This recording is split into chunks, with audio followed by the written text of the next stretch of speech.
You think you know me.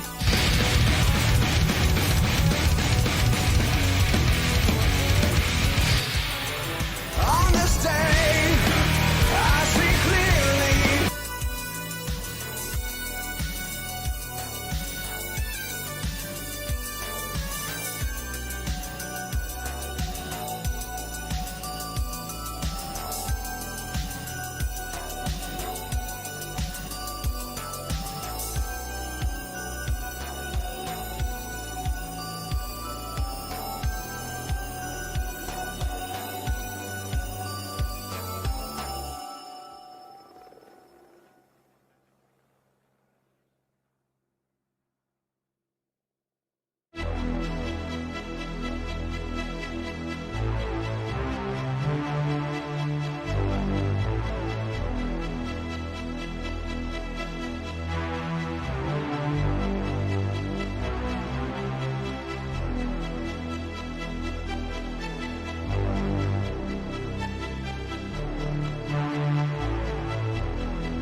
What is up, everybody?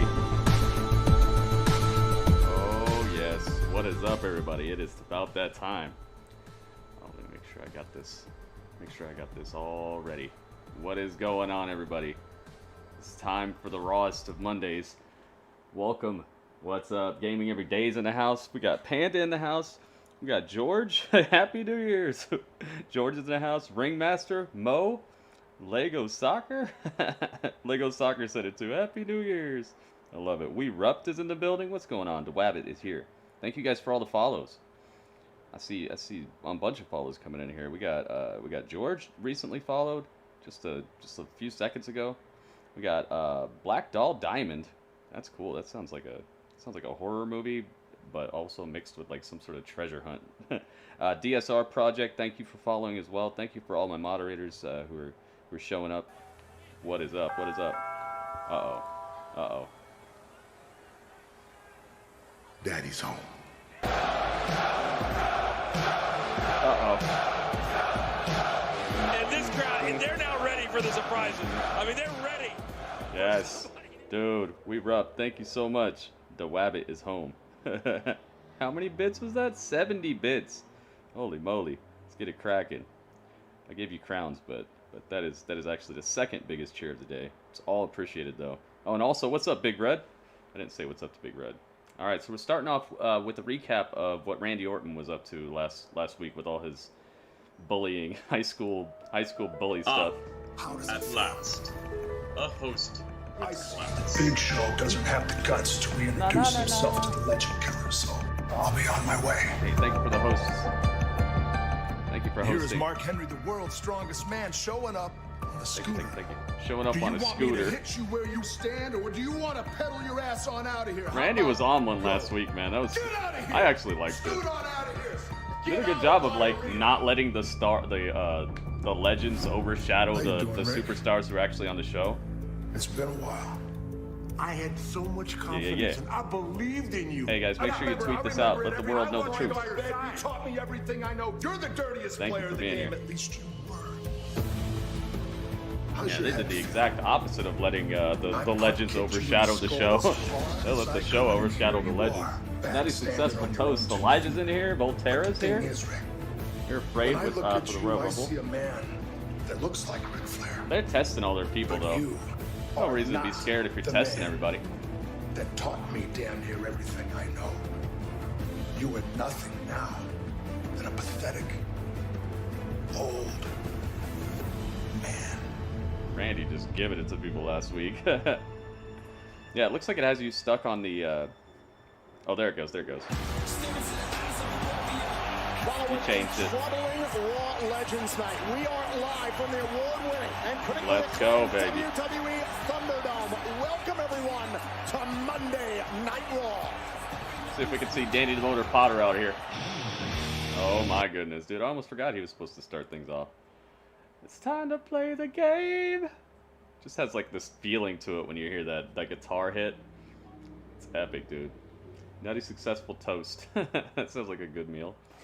Kicking off. Let's go. Monday Night Damn. Raw. The COO. Dang, I wonder what he's gonna say. He's not wearing a tie either. Maybe he's gonna be out here for some actual action.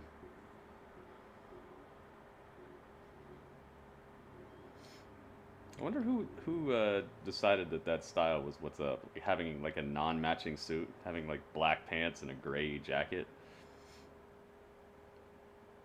That's Cerebral Assassin.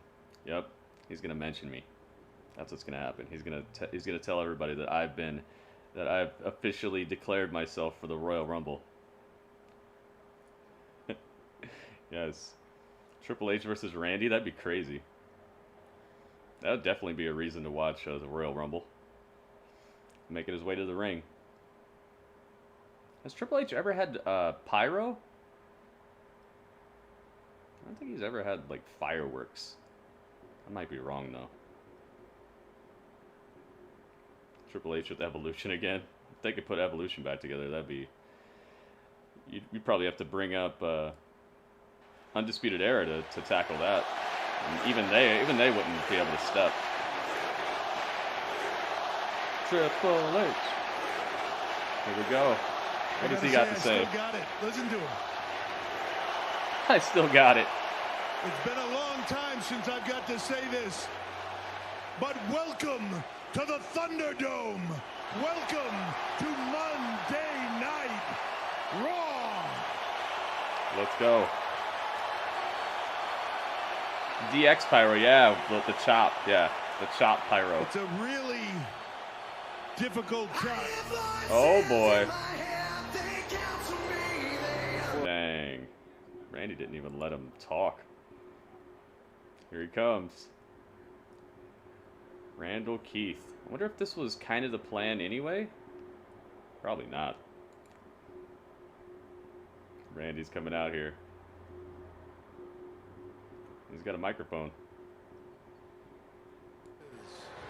Let's see. The office decided to show up because Drew McIntyre couldn't. You know, Hunter, I was supposed to have a pretty big match tonight. I am aware, and I know you are aware, that is not going to happen. Trust me, I'm aware. But seeing as you got all dressed up, you got all prettied up, you jumped on the plane, you flew down to Tampa, Florida, you're here in the ThunderDome, I figure you're here to make an official ruling. So, what's it going to be? Here we go, Are you guys. going to let the entire WWE universe know that I am going to enter the ring last at the Royal Rumble? Or are you going to cut the BS and do what's right for business and hand me the WWE Championship? Oh, dang. Hand him the title? You want me to hand it to you? All right, well, hey, look, I suggest, Randy, if you want the WWE Championship, you win the Royal Rumble. Oh. However you have to. Okay, okay. Well, no, I don't understand. You're here in this ring. And since you're here, yeah, the only reason you could possibly be here is to say something, to make a call, anything, and make sure that it benefits me. So what is it? This is where we're at now. You and I, all this time, cheap threats. Here we go. You're gonna stand here, look me in the eye, flex your jaw muscles, think I'm scared. Is that what you're gonna do? You know something, Randy? It's been impressive watching you over the last year. I've sat back. I've watched you do a lot of things. I've watched the old Randy Orton step back into the dance, and it's been impressive. He'd been gone for a while, and now here he is. And I've sat back like everybody else and watched it take place. I was in awe. A lot of people were criticized. A lot of people didn't understand what you were doing. A lot of people think you crossed lines, went too far. Not me. I sat there and I watched. I watched you contemplate that match. I watched you light it. I watched you look at it. And I watched it burn down like you did, knowing that everything you wanted was on the other side of that flame, that the last thing that stood in your way, the Fiend, the last thing that stood between you and that WWE Championship was laying there, and all you had to do was drop it. And you did. Dang. And I got to tell you, Randy, good promo right here. I don't know if I was ever more proud of you than in that moment. Really? Because I would have done the exact same thing. Because it stood between you and what you wanted, what benefited you. Like you said a minute ago, what benefits you? During that period of time, though, there's been a few things that since I got all dressed up and took the time to fly all the way down here to Tampa, I might as well address with you while I'm here. There's a few things you've done I don't understand. I don't understand you kicking legends in the head like Big Show, or threatening them, or humiliating them in front of the world like you did to Mark Henry Shawn Michaels. Ric Flair. Ooh. I don't understand that, Randy. I don't understand when it doesn't benefit you. The Fiend laying there sizzling. Yeah, you live by the sword, you die by the sword. But Ric Flair, it's a legend. Sizzling. Humiliating him, no benefit for you. What that did to me was take that pride away. It made me look at you differently. It solidified in my mind, Randy, that you are not a legend, that you are not everything that you think you are. It solidified in my mind that Randy Orton is nothing but a no good prick. Uh-oh. Uh-oh. Super Fire Inferno match. Time nerd. Triple H versus Randy Orton. Super Fire Inferno match. How would you pull that off? Call me what you want, but the fact remains, Yes, I talking am that at trash is my for real. peak. I am in my prime, and I am a legend. I am a legend in my own time, just like you were. As a matter of fact, what do you say? What do you say? Do you still got it in you? Uh-oh. Is the cerebral assassin the call out. still in there? Is the game still in there? Is the King of Kings still in there? Because if he is, maybe I take the legend of Triple H out once and for good. But to do that, I need you to accept a challenge, and I'll make it easy. Not a match, but a good old-fashioned fight. We've known each other for longer than 2 decades. Oh. What do you say? Tonight, in this ring, Tonight. you and I go toe-to-toe. Do it. Do it. Accept my challenge. Do it. Do it. Do it. You want to fight me? Yeah, I want to fight you.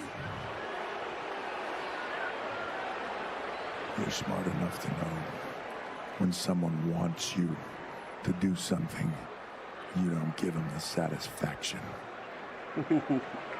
There's no benefit in it to me. The answer is no. Oh. You might regret that, Triple H. Now, Hunter, wait a minute. You say there's no benefit to you. What's or up, is it dude? just that Stephanie, your wife, isn't here tonight and you were unable to retrieve your balls from her purse? You gotta say it. You gotta do it. Bad boy, what's up? Noob is in the house. Pedram's in the house. Michael's in the house. What's up, everybody?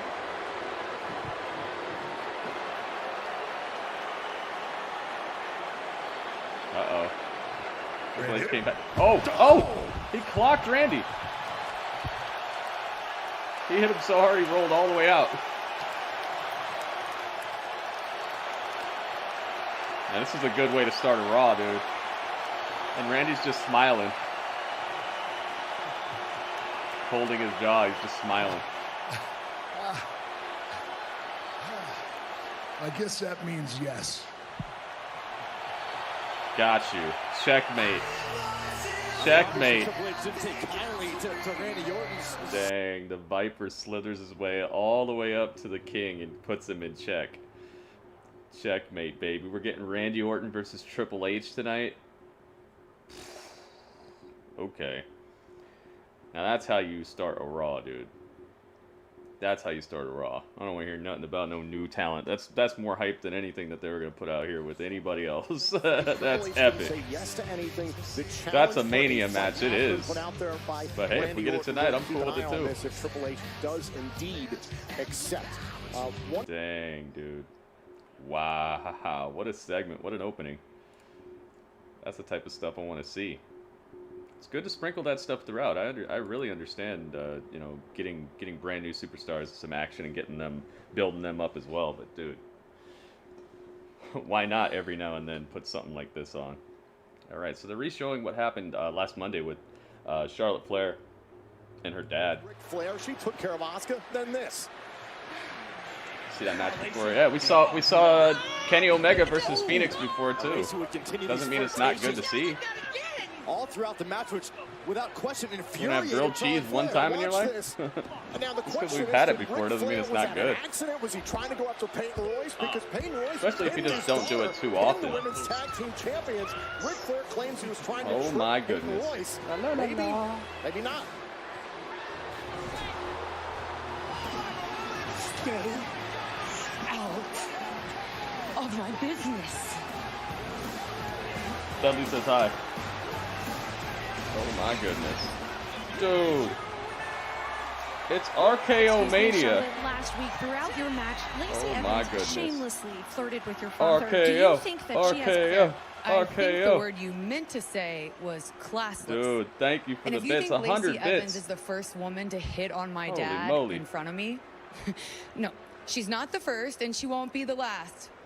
But my dad is my dad. Dude. And I love him. RKO His family CJ, thank you for the comes bits, first. man. But you did have some heated words towards him. Did you guys patch things up? No, my dad understands it was the heat in the moment, and my Dude, dad thank you, raised thank me. you, thank He you. knows how competitive I am. But here's my question for you. It is 2021, and I'm about to have a match on Monday Night Raw. Why are you asking me about my dad? Uh-oh. I don't get it. I know my Dude, dad's thank you, sitting thank at you, thank you. home, Welcome, so man. if you don't mind, I want to show this classless woman how to act like a lady. Is that okay with you? Ooh. Obviously, all well in the Dang, tempers are flaring out here. For lack of a better word, tempers are flaring. Charlotte's looking like she's a little flustered by the events that have been happening. She's trying to keep her cool about her demeanor, but you can tell she's flustered. She's mad about what has happened. Let's see what type of lesson she's gonna teach out here tonight. La la la la la la la. Does she not have pyro? The Queen making an entrance like no other. Ah, she does. Okay. Dang, dude. That was some cool looking pyro. It like streaked down out of the Titantron. Almost looked like some wings coming out. Lacey Evans is one of the best. She's getting better. I don't think she's one of the best yet. She's still got a little bit of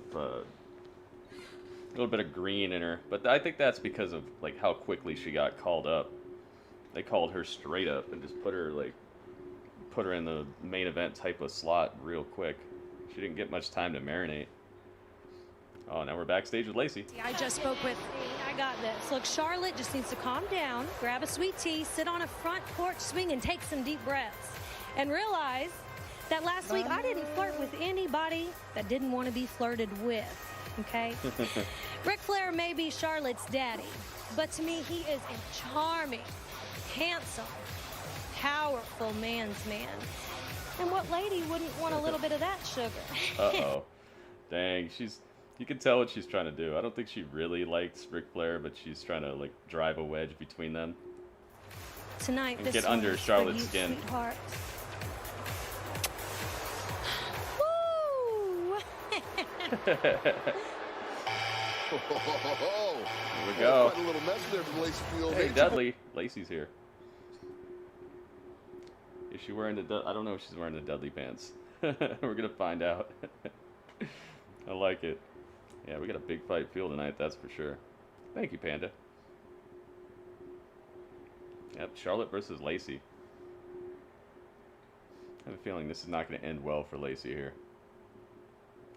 Unless she's got something up her sleeve. Dang, dude. This could be a pay-per-view-esque match. Maybe. They're going to commercial though. They got to get ready. So it's commercial break now. When she's flirting with someone's father, hey. Sometimes you gotta pull a few strings. Sometimes you gotta get a little dirty with your tactics, especially when you're going against Charlotte Flair. She's the dirtiest in the game, you know. No. Uh-oh. That's not good enough. Introducing the best in the world. Dude, we rubbed. No, God, man, what is the matter with you? Come here. We rubbed with 30 bits out of nowhere. The bits in the world. Dude, we rubbed. Thank you, man. Thank you. I don't think she's really trying to flirt with her dad. I think she's just trying to get under his skin, you know. WWE should have had AJ versus Triple H. That would have been more hype. You think so?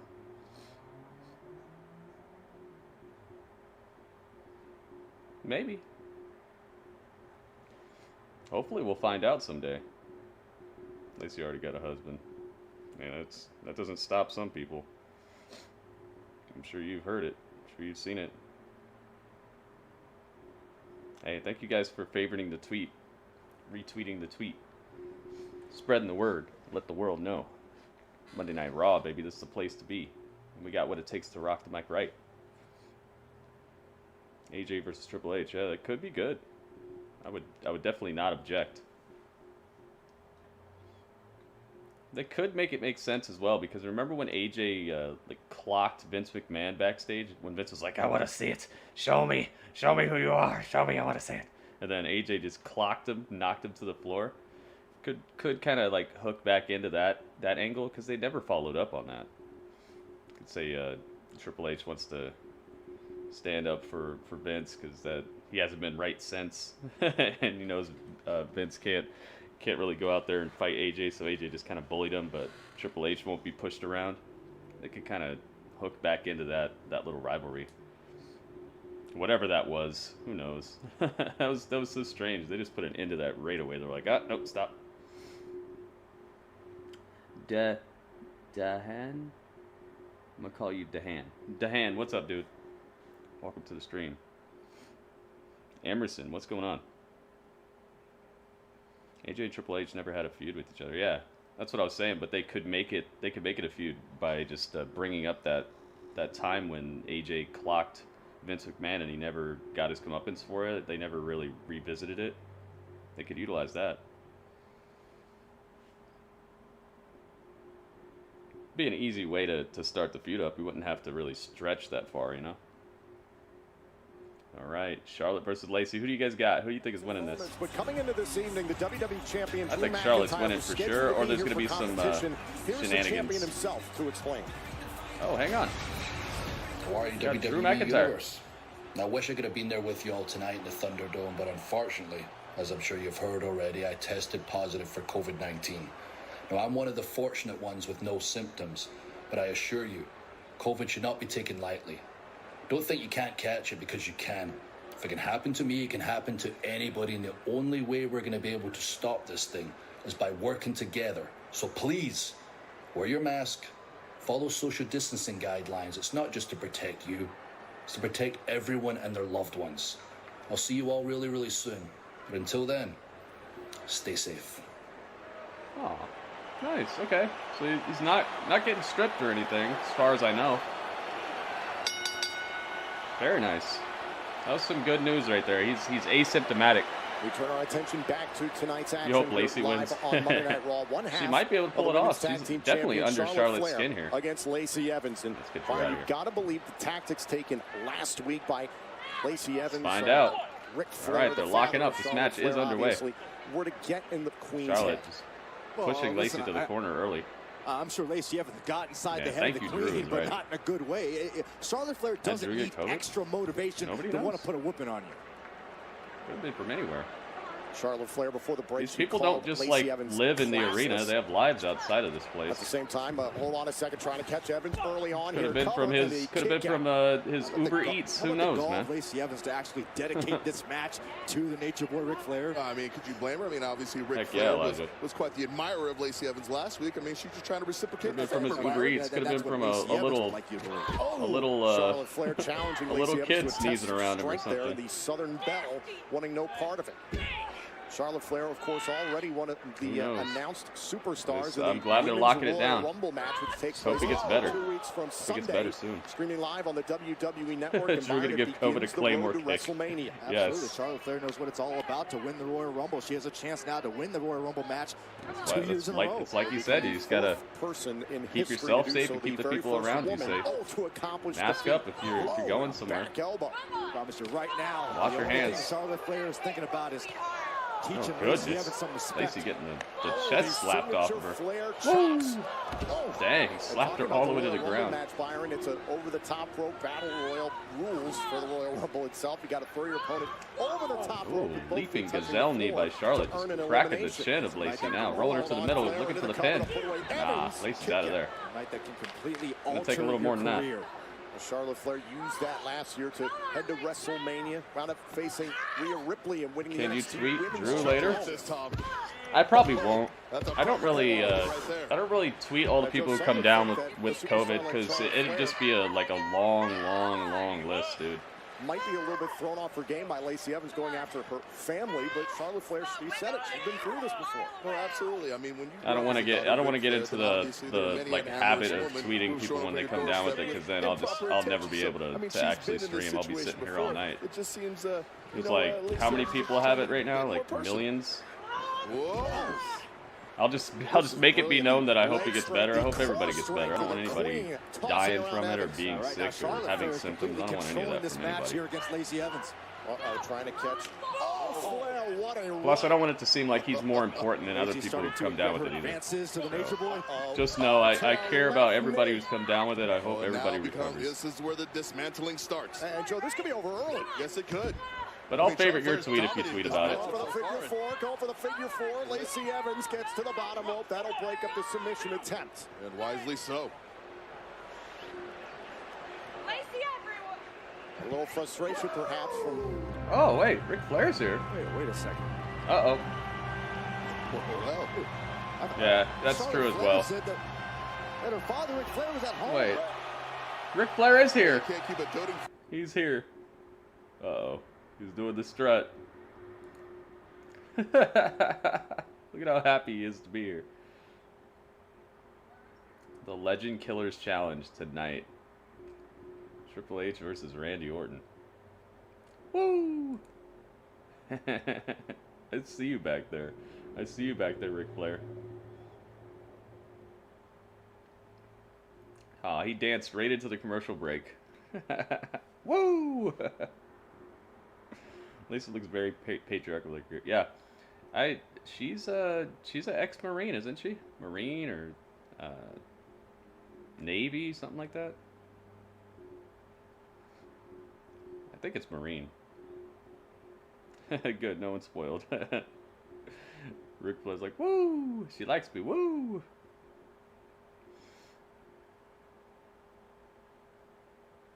Championship game? What championship game? What you talking about, Cody? What you talking? Yep, it's commercial break time. They gotta sell us Progressive Auto Insurance and pizza. Everything the body needs. Pizza and insurance. Two things you can't go without. College football championship. Cool. Obviously, I don't watch it, or else I would have known that. I hope it's a good game. But Monday Night Raw has been pretty good so far, as well. I appreciate you stopping in here, though, to say what's up. What's gonna happen here? Is Ric Flair gonna mess this match up for Charlotte again? I could see that happening. We're gonna get Lacey versus Charlotte at the Royal Rumble in some sort of like steel cage match, so Ric Flair can't get involved. I'd be down for that. Charlotte in steel cage. She's done pretty well in the Hell in a Cell matches she's had. Fade, what's up, Fade? Yeah, maybe we'll get Charlotte versus Lacey inside a steel cage to keep Ric Flair out of the mix. Maybe he'll find a way to like open the cage still. become Lacey's heel manager or something. Oh yeah, Straight Up Steve Austin is tonight. Oh yeah. That show's finally back. I love that show. Definitely gonna be taking a look at that. Yeah, he betrays his own daughter and sides with Lacey. That would definitely bring Lacey up a few notches in terms of just feeling like a bigger star. And working with Charlotte, you know, that's gonna tighten up her skills in the ring as well. I don't see anything negative about this situation here. This is pretty good. I hope Triple H is fighting that. Yeah, I think he is. He's at least supposed to have some sort of challenge with Randy Orton. He said he doesn't even want a match. He just wants to fight him. So maybe it will be like a... Maybe we'll end up in the parking lot or something. That could be cool. Maybe they'll go to Raw Underground. That place has got to have a very thick layer of dust on it by now.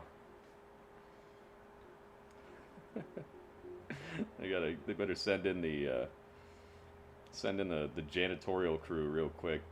Get that place shined up. All right, we're back to it. WWE ThunderDome. This is the longest-running weekly episodic television show in history. Tonight marks 28 years of Monday Night Raw. 28 years of Monday Night Raw. It is Lacey Evans one-on-one with Charlotte Raw Flair, Underground. who before the commercial break was surprised. They're gonna have an E-True Hollywood story about that place. Showing up here inside ThunderDome. E-True Hollywood. Where are they now? Raw Underground. Proud father, as you mentioned, Joe, wanting to get a closer Lacey look getting some at stompage Flair, in here. trying to exact some revenge on the Lacey Flair Evans still at ringside taking a look. You know, for all we know, Ric Flair, I want to make amends tonight. Wrecking Ball Bronco Buster from Lacey. The reason why Charlotte Flair and Asuka lost the matchup to Lacey Evans, as you see here, and her tag team partner Peyton Royce. Charlotte having some issues here. Victory against the women's tag team champions because of Flair's involvement. Well, this is valuable time right now. I wouldn't go out here. Well, not smart, Lacey. Not smart. Should have stayed inside the ring. Don't go hunting the dirtiest player in the game. Catching some rights. Well, the second dirtiest. Their dad is still at ringside right there. Watch out! Oh, Charlotte put stomach first right into the barricade.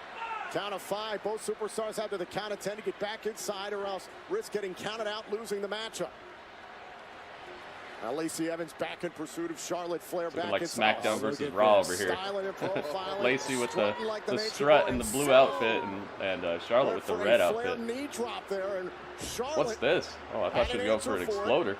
Nope, nothing there. Lacey actually overpowering Charlotte with the grounded pound now. Dropping bomb-like forearms. Yeah, what's going on over here? Position, Lacey Evans going back to Ric that Flair's still the dirtiest, yeah. Why is there no more Raw Underground? I don't know. I guess it just reached its conclusion, its dramatic conclusion. I was liking Raw Underground. It was showing us people like Dabba-Kato. It was showing us more of what's his name? The other football guy is not Mojo Rawley. The other guy who's hanging out with Mojo for a little bit. It's showing us Dolph Ziggler in a brand new light. Put this one away. Braun Strowman, where's Braun been at? Now Lacey Evans right to the midsection. Charlotte Flair trying to turn it around. Man, what's his name would be great on there. Lars, but he's not on Raw, but Lacey Evans went still think he'd be great on there. Kick instead by Charlotte. Yo, Loco, what's going on, man? On the face of the Queen. How are you liking Raw so far? Be enjoying what he's seeing from his daughter. Rob Gronkowski. Maybe Shayna belongs on Raw Underground. She was on there. Ripped down by the hair. She was on there. It was nasty, but effective. And so were those other people who were supposed to be like the new 4 horsewomen or whatever. Oh, now look at Lacey Evans. Punishment on that shoulder. Aye. Oh, right to the face. Charlotte Flair trying to battle out of the corner. It's a high boot right to the face. And now a clothesline. Taking Lacey down. Here comes the Queen. And this is where Charlotte Flair can really start to roll in a match. That looks like she's wrestling at like half speed right now. Breaker by Flair. Exploder? Dazed and confused there you go. Oh, the big exploder. And the Queen is back up. Uh-oh. This is the last thing you want to see if you're the Queen, but the best thing you want to see if you're the Nature Boy. Charlotte Flair using her strength now into the corner. Oh, Lacey over the top rope to the outside. And another big right. Oh my goodness, what are you going for? Big boot, cleans the clock of Lacey. That's on the outside. Charlotte Flair. Oh, this might be the point where Ric Flair pays some dividends for Lacey. Let me do this one for her dad. Going up to the top rope. Could this put away Lacey Evans tonight on Monday Night Raw? This is Charlotte Flair now looking for the home. Oh, no. Not so fast. Lacey off the top tugging Charlotte off the top rope.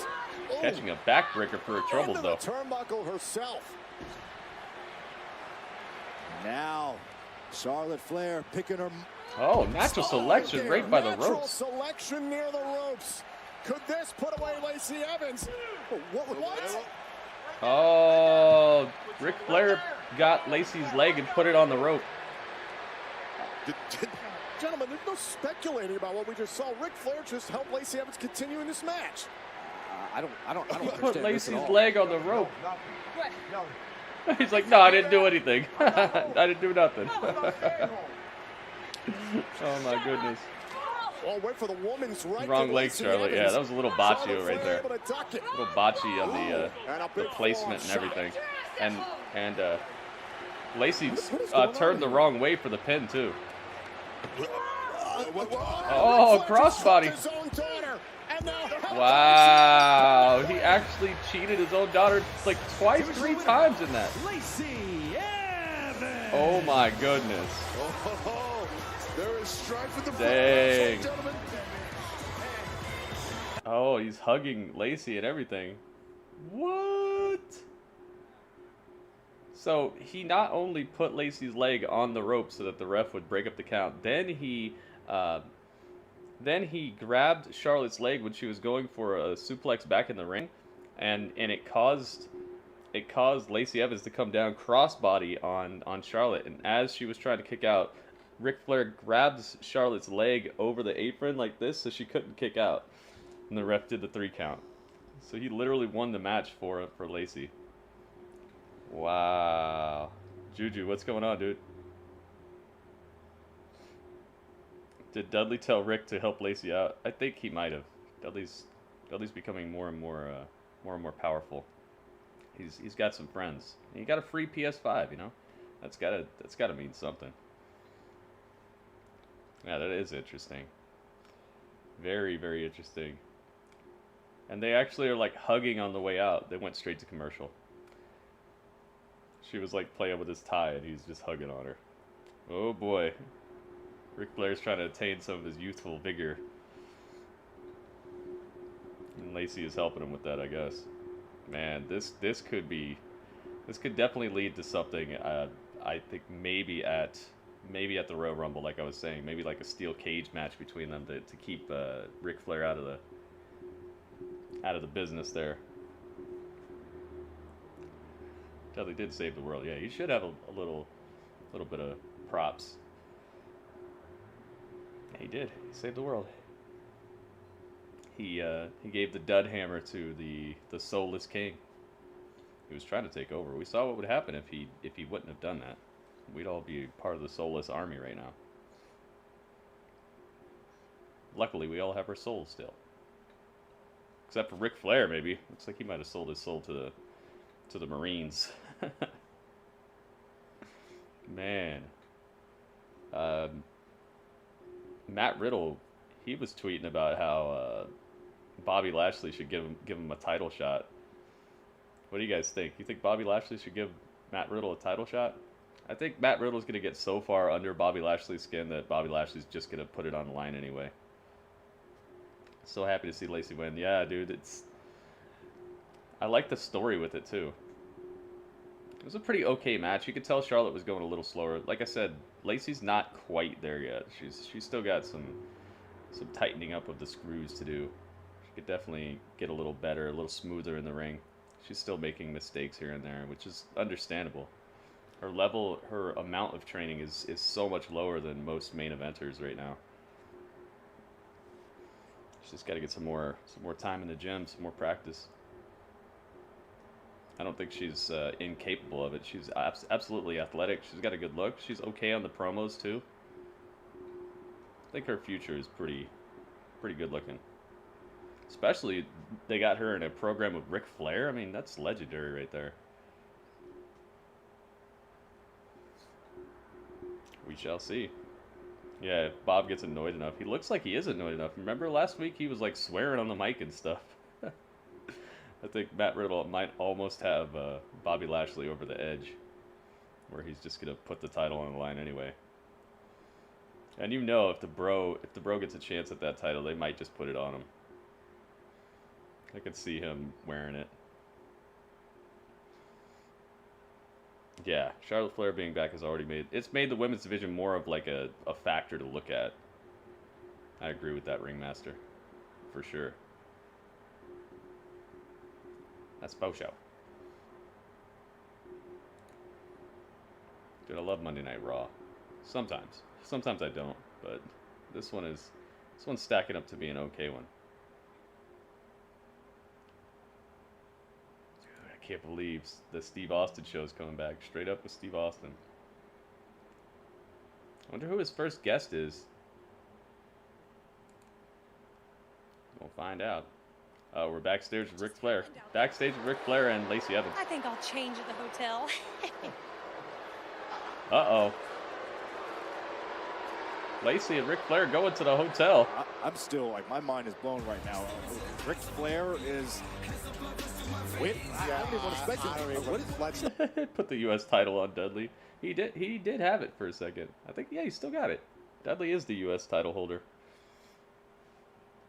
He got it through some weird means, but, you know, sometimes you gotta pull a few strings.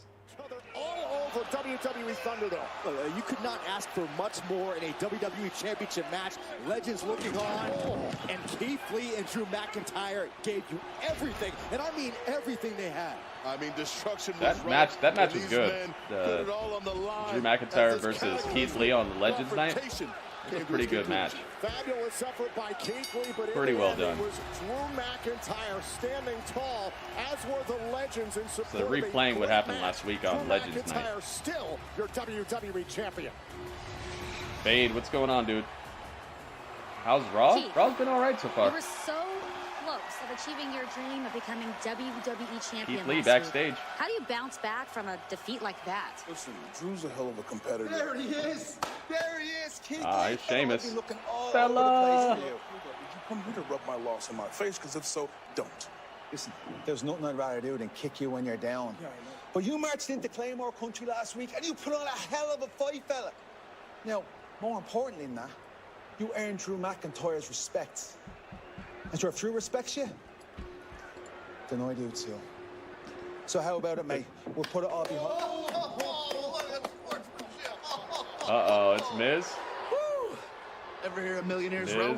And Morrison. This is Losers Row. Yeah, now that you two are here, absolutely. Oh, I'm sorry, did you just call us losers? Because the last time I checked, I'm still Mr. Money in the Bank, which means cha-ching!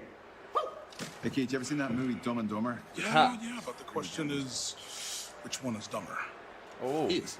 Anyway, He is. we hate to interrupt your little bromance. Unless we did it on purpose. We just wanted to let you know that unlike most people who have given up on their New Year's resolutions... Ciao, sayonara, bon voyage. We have not. In fact, we are fully committed to our resolutions to right all the wrongs of 2020. And the next two... Wrongs on that list are both of you. Hang on, I'm trying to understand what you two Muppets are saying. Are you two challenging us to a fight? Oh, you can bet your sorry horse we are. And just like the Cleveland Browns dethroned the Pittsburgh Steelers, we will surprise and topple anyone who thinks they are untouchable. And for some strange reason, you think that Sheamus and myself is a smart place to start. Hey, ho, the bigger they are, the Challenge accepted. Hey, John. Yeah? Do you remember the last time Keith Lee and Sheamus teamed up together and what happened? Oh, that was the time that Sheamus bro-kicked Keith right in the grill. Ouch. It's true. Correct. Correct. See you later. Oh my goodness. Man, get it. Yeah, me too, Big Red. Me too. You ready? Uh-oh, Yeah, I hear Jeff Hardy. Move for, Jeff Hardy. He likes to party. to lay out a challenge to Sheamus and Keith Lee. The following contest is scheduled for one fall. Introducing first from Cameron, North Carolina, weighing in at 225 pounds, Jeff Hardy. Jeff Hardy. He likes to party. Now I gotta get everybody out of this party. All right, Miz, you gotta go. Keith Lee, you gotta go. Hey, Sheamus, you gotta go. I see you hiding back there, Sheamus. We gotta get you out of here.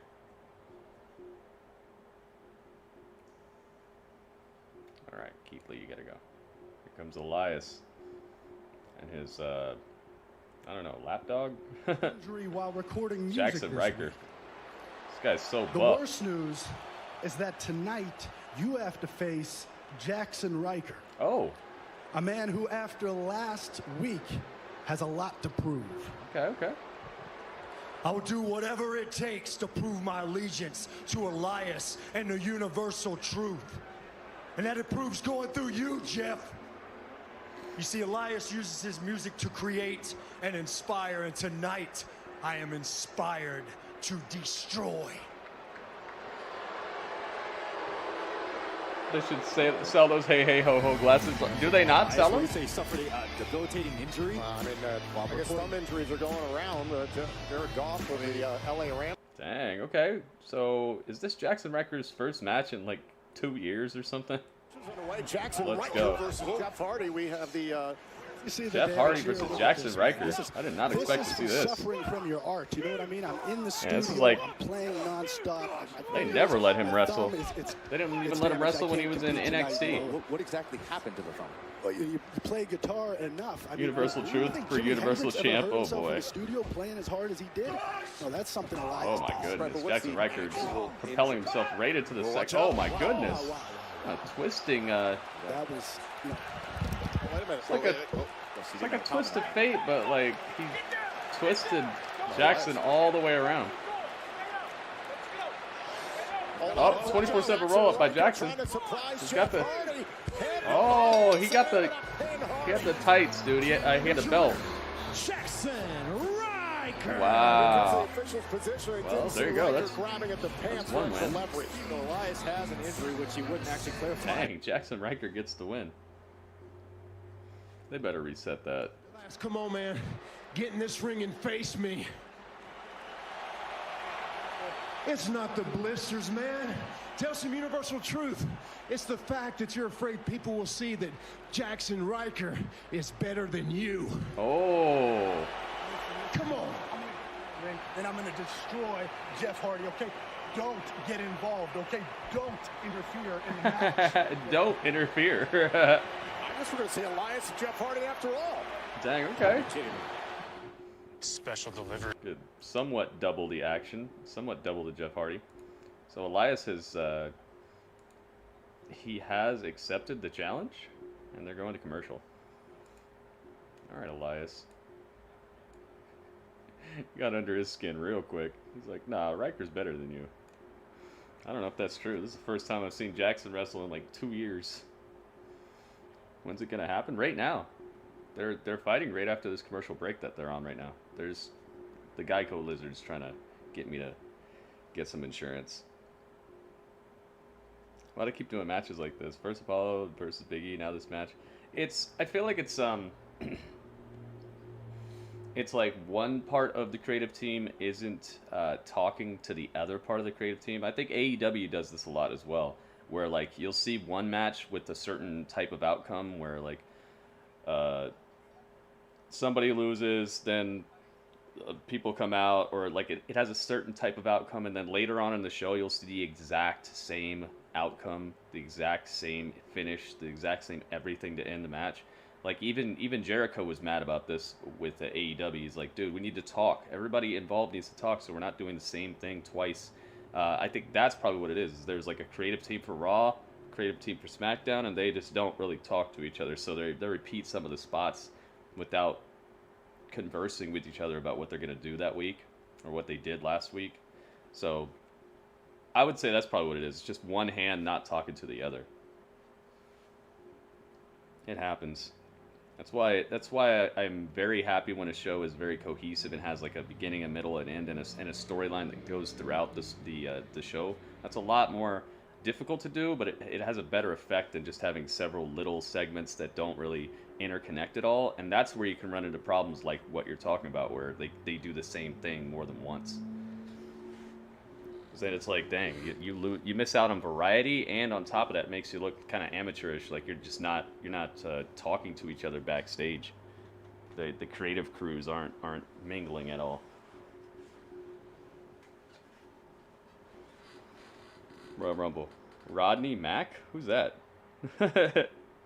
Perry Saturn. I heard of him. Sabu, RVD, Tiger Ali Singh, Al Snow.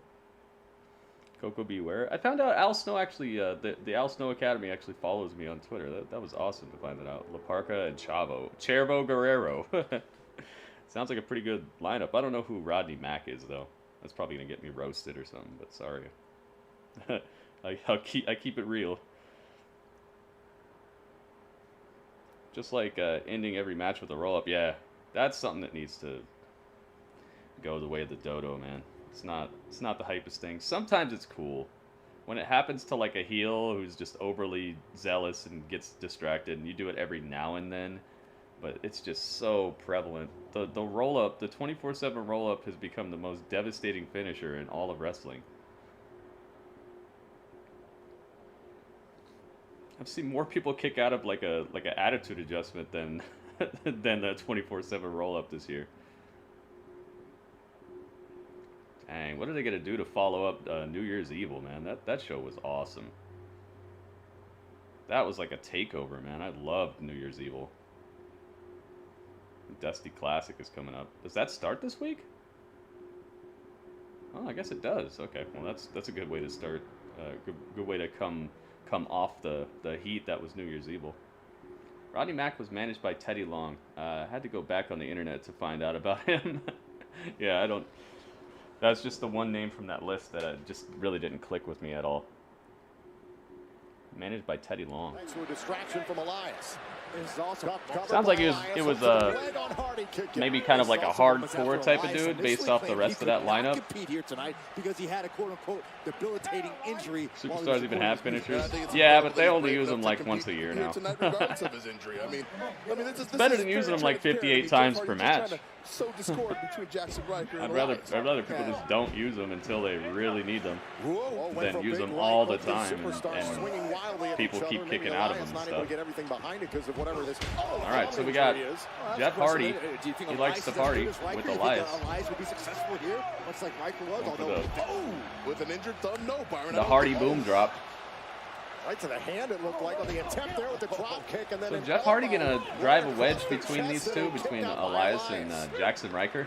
Jeff Hardy was pointing some of maybe he's gonna have them try to one-up each other. How he said that Jackson's better than him, so maybe Elias and him will start like having some sort of competition thing going on. Ooh, no twist of fate for you. Plenty of history between these two. Nice attitude adjustment. Here's the cover, hook to the whoa! I just talked about the attitude adjustment, and it was a kick out. What do you know? Brutal symphony of destruction match. Even to this day, Jeff Hardy would still tell you that his lower back is not recovered fully from it. And over the summer, Elias, there you go, man. I just said it. Jeff Hardy for a car accident that I just said attitude adjustment, and then Elias just did it. And I just said that I've seen more people kick out of an attitude adjustment, and he just kicked out of the attitude adjustment. That's crazy. From Elias. Women's Dusty Cup might be ridiculous. Oh, dude, it depends on who they team up, but that women's division is it's hot fire, dude. Let's be honest here. Yeah, big 260-pound bruiser. Now going for the whisper in the wind, but smart stuff by Elias to not let him get up there. Elias missing in the corner. Jeff Hardy going up top, looking for whisper in the wind. He got. Elias. I don't think he got all that. There's the cover. Great cover here, and a kick out. Elias kicks out. Looked like a pretty easy kick out for him. Elias looking like he's got a little left in the tank that maybe Jeff is not. Understands he cannot let up. Not Jeff seeing. Hardy needs to get back on the winning track. Has had a lot of issues with the hurt business and Randy Orton last week especially. Went for a spin kick and Elias threw it off. Hey, beautifully countered. Weird like that. No, I get gifted subscriptions to other channels all the time. It's a shame. It's a shame that Elias is working. It's injured tonight. I see it and I'm like, all right, whatever. Who said blister? Did Thanks. you say blister? Oh wow! Look at that. He hit him with the final cut. To the leg. Oh, and a kick kick out. The nice, dude. suplex Hit him with really the gold dust move. No, I saw it earlier. It was a really I bad love that twister. move, I mean, man. I used to have that move as a finisher, but it just never got me wins, so I had to get rid of it. I mean, it was But I really love it. The skin was off. It's like you go for a vertical suplex, but then you twist like when they're halfway up. You twist, smash them on the back of their head. gruesome spectacle that is his finger right now, Byron. What a nice guy. Hitler. Bet you forgot the R word. I still remember it. Was it an R word? You trying to set me up? Twist of fate by Jeff Hardy. That might be the beginning of the end for Elias. And Elias is right where Hardy wants him. Was it an R word? On Jackson Ryker. Hardy's going up top. Really should. Hardy wants to end this matchup. Put this rivalry behind Oh my him. goodness, beautiful swanton right across the chest of Elias. Is that it? That's done. And Jeff Hardy Got you. Elias. Wow, so Jackson Ryker is gonna think he's better than Elias now? Second match in a row. This time Nah. Go ahead, Joe. Talk I thought Jeff got a new tattoo. It was a valiant effort. Got some just like turtleneck paint. He's Jeff Hardy. He likes to party. Why didn't you help me? Why didn't you help me? You said not to help me. Elias. Uh-oh. There's already some miscommunication amongst the Elias elite or whatever you want to call them. Was it an R word? I don't think it was. I think it was some other letter it started with. What was it? It was like it was like spectacular. It wasn't spectacular. It was somewhere that means really good. Next, and it is live on Raw. Yep, we're getting a tag match. So it's going to commercial right now, but it is Keith Lee and Sheamus versus Miz and Morrison. This could be just a... It was an A. Okay. I was about to say, I don't think it was an R word. Challenging the biggest dude on Raw. Yeah, that probably wasn't the smartest challenge for them to do. I mean, it's good for us, but I don't know if I would have started there. What was it?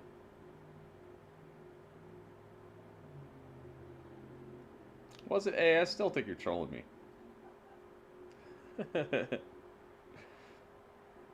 Gritty in a basket. There's no such thing as gritty in a basket. Never was. Never will be. What were the Miz and Morrison thinking? I have no idea, dude. That was probably not the smartest thing for them to do. Bend down, down, down, down, down, down, down, down.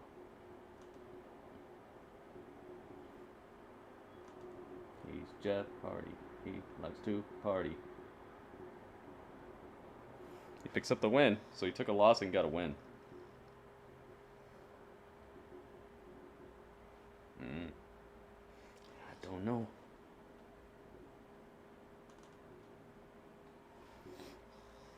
I uploaded the Metal Gear Solid, the movie. I love that game, Metal Gear Solid, dude.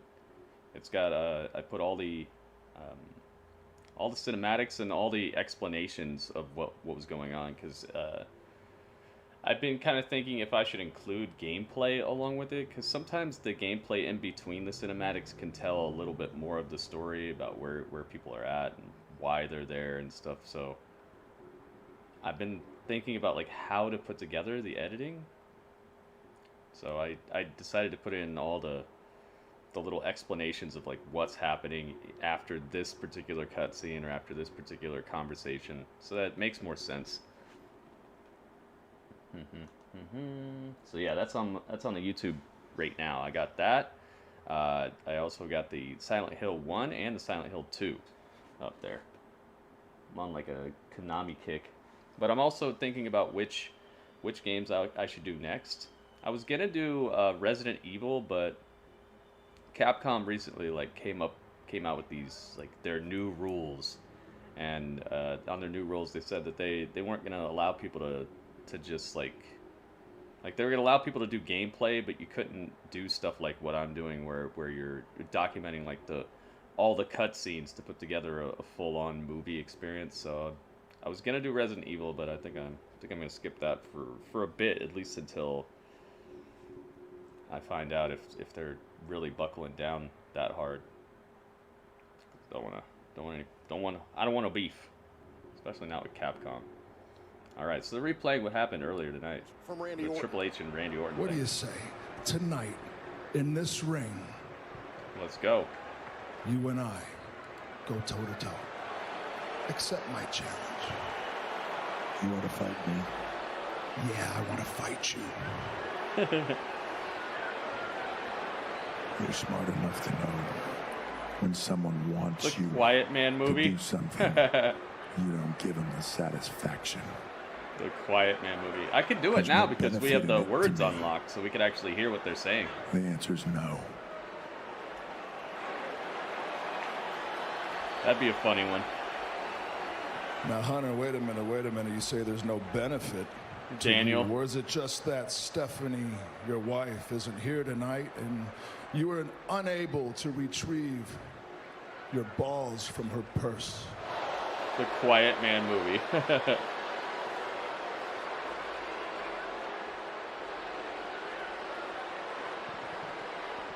Two guys in NWO shirts right next to each other.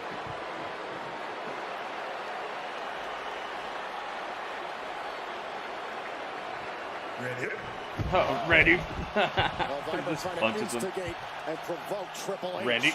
Remember, Triple H was here because he wanted to address all the disparaging actions that Randy Orton had towards our legends last week. And Pro Bowl, isn't that like an All-Star game type of thing? I used to like the All-Star game, but it kind of like lost its pizzazz to me a bit because of the I guess that means yes. Lack of defense. Every single All-Star game was like 150 to 180,000 points. Randy Orton thinks it was a yes, but we clearly heard Triple H say no before he clocked Randy Orton. Oh, you see that? So I don't know that this challenge. You see the red scales behind him? Oh, that's such a cool layout right there. The Legend Killers Challenge. Got the red scales of a snake behind him. But even the best of the best cannot be That's good stuff right there.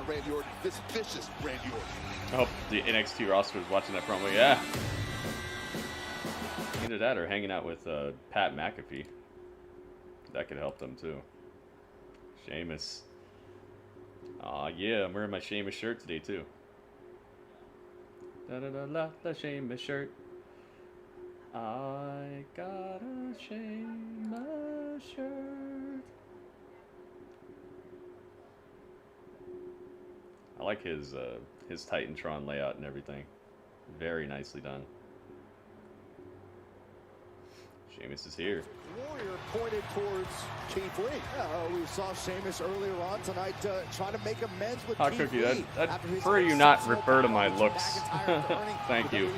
And welcome. Sheamus going, let's let bygones be bygones. All-Star game beat the Pro Bowl by a landslide, did it? The question is, can they work Keith together Lee. as teammates? It's going to be a big if. Here he comes. Big Keith. He ain't scared of no ghosts. He's taking his time getting out there so that he can play more of his theme song. Man, this team. This would be a very tough team to beat.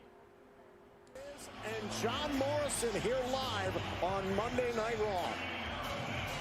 Well, we invite you to jump in for a hell of a good time with Straight Up Steve Austin. Steve is raising more hell than ever before with WWE superstar Charlotte Flair, rap legend Ice-T, country music star Luke Combs, and many more. Straight Up Steve Austin premieres tonight after Raw, right here on USA.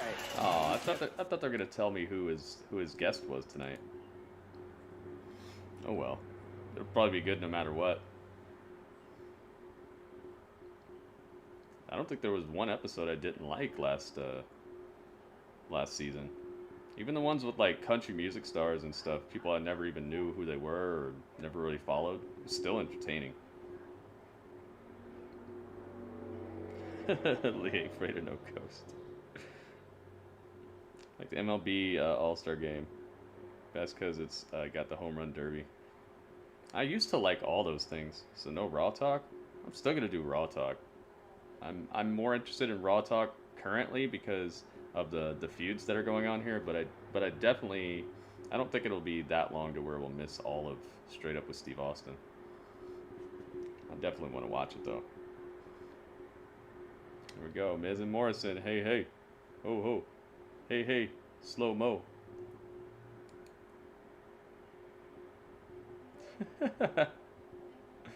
I love that. The slow motion pyro. I really hope they start treating John Morrison like a bigger deal around here. They're so lucky to have him. He looks like $1 million. The guy can wrestle the socks off of pretty much anybody. I hope they're gonna, I don't know, break him away from the Miz or have him feud with the Miz. Do something with him other than this. Guy's just become like a comedy show. It's the same thing I was saying about Kenny Omega when they just had him being like this weird jokey guy. I was like, dude, you got who many consider the best wrestler, and that's what you're using him for.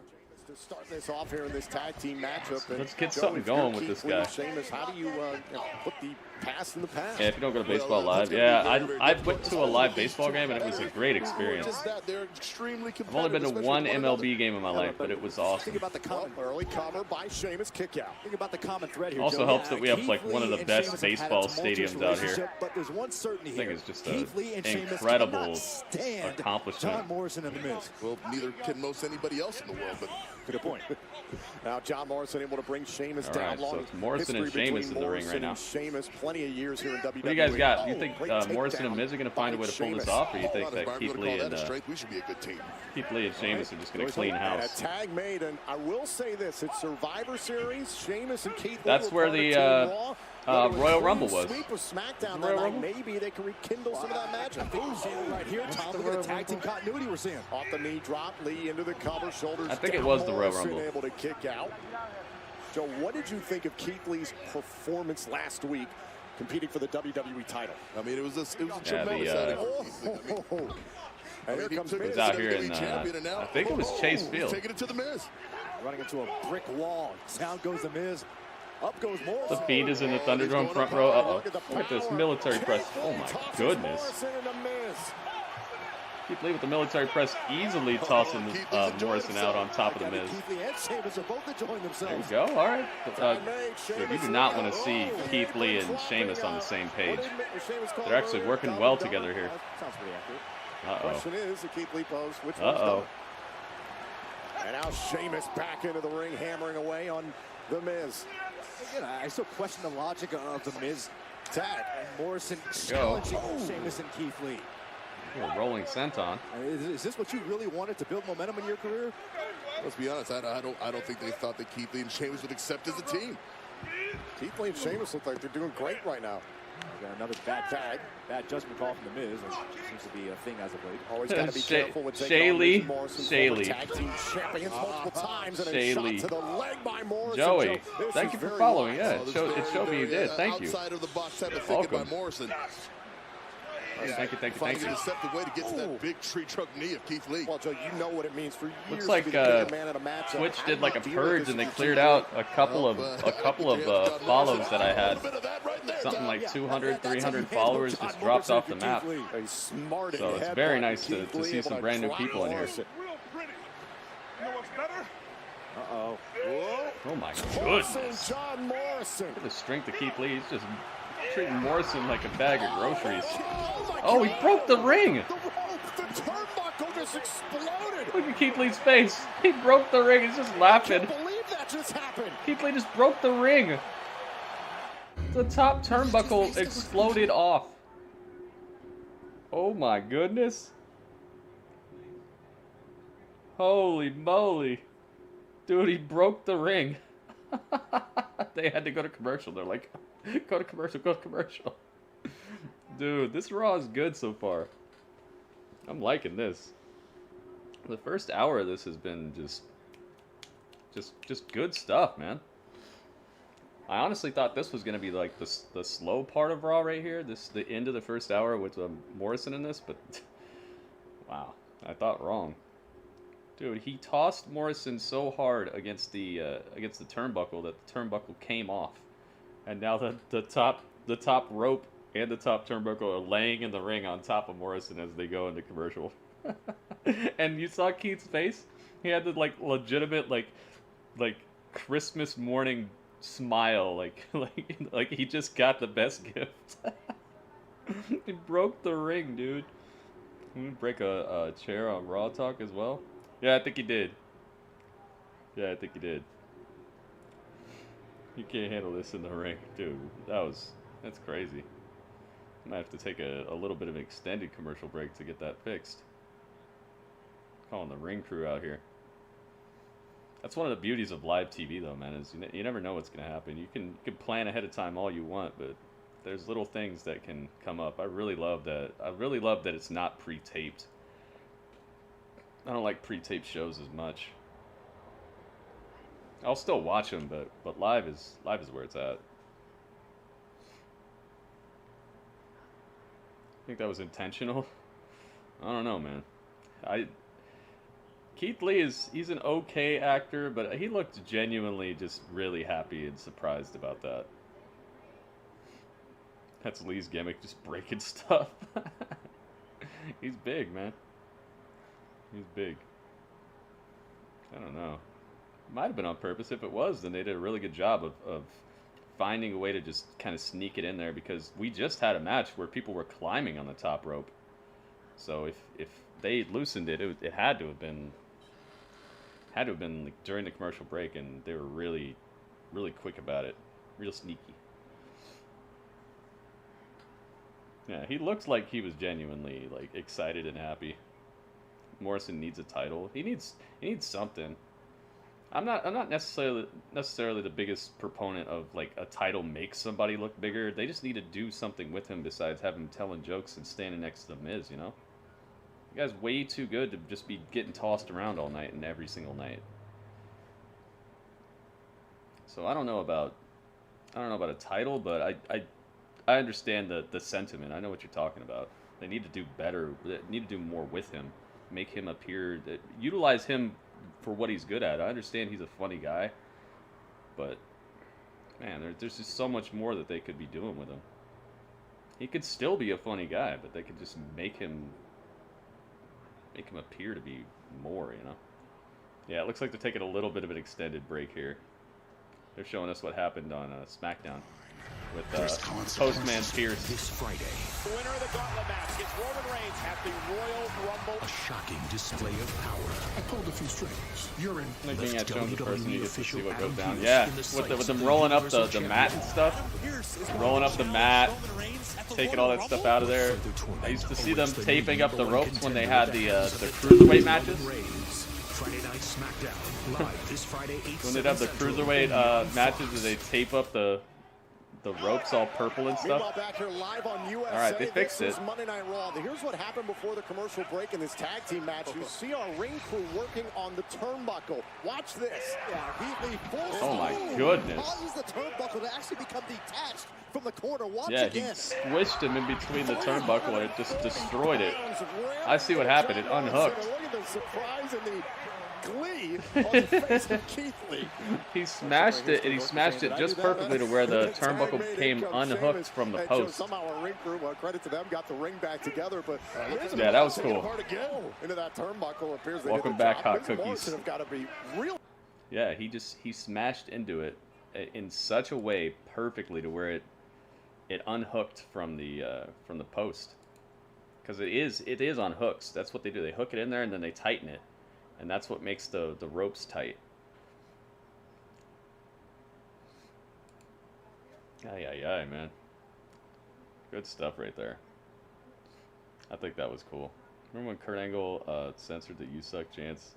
I remember when he was like, "Cut the music! You guys are gonna give me the respect I deserve. Oh, we're gonna do this all night," and he kept doing his entrance over and over and over again, and nobody would give him respect. And Keith Lee firing a number of battles between these four of the last few weeks and months. Let's see. Miz versus Sheamus right now. Absolutely, and that's why there's such a vitriolic disdain that's been created. Yeah, I remember that.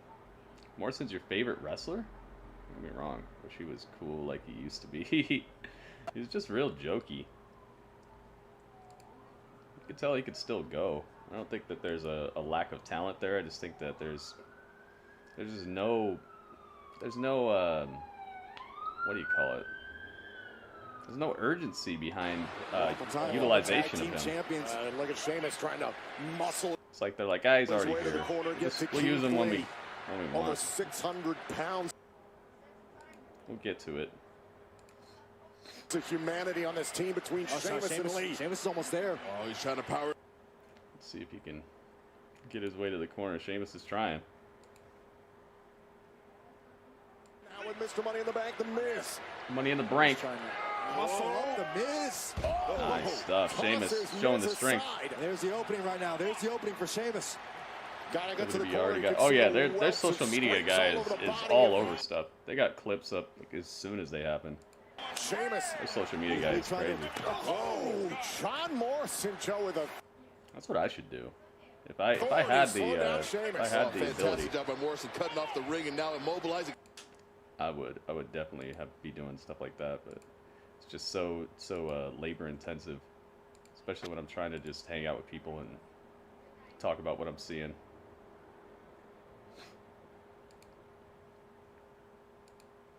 Marley putting his body between Sheamus and his corner. Let's go, let's go. John Morrison, one of the strongest men in all of WWE, rolling the 270-pounder into the corner, and now Miz tags in. To the credit of Miz and Morrison. Goodness gracious, big boot. And a sliding knee. Miz looking for the pin on Sheamus. Sheamus kicks out. Keith Lee and Sheamus right now. Sheamus in serious peril here, desperately needing to make the tag to Keith Lee.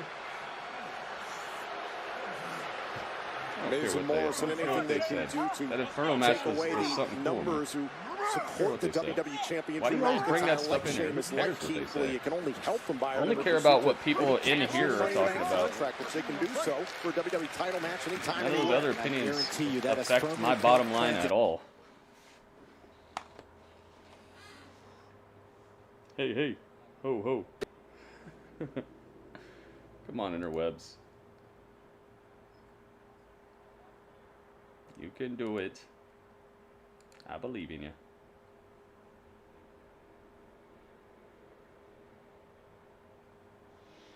Will himself on now. Oh, he's close. Tag. Interwebs. Hey, Keith Lee is legal to meet John Morrison. Oh, and meet him he shall. Uh-oh.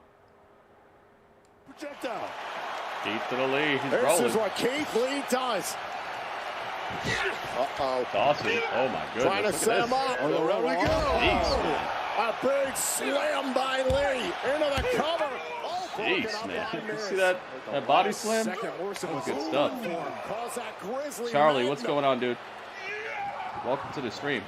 See him is. Now that leaves Lee all alone with Twitch has been having all kinds of issues, Jake. Some people's badges weren't showing up. It's been glitchy for a couple days actually. So I wouldn't be surprised. Keith Lee makes it look easy. Keith Lee's enjoying himself. Like a human mosquito. Oh, an attack made by Sheamus. Big boot straight to the face. Broke kick. Takes down Morrison. That's done. That's it. There you go.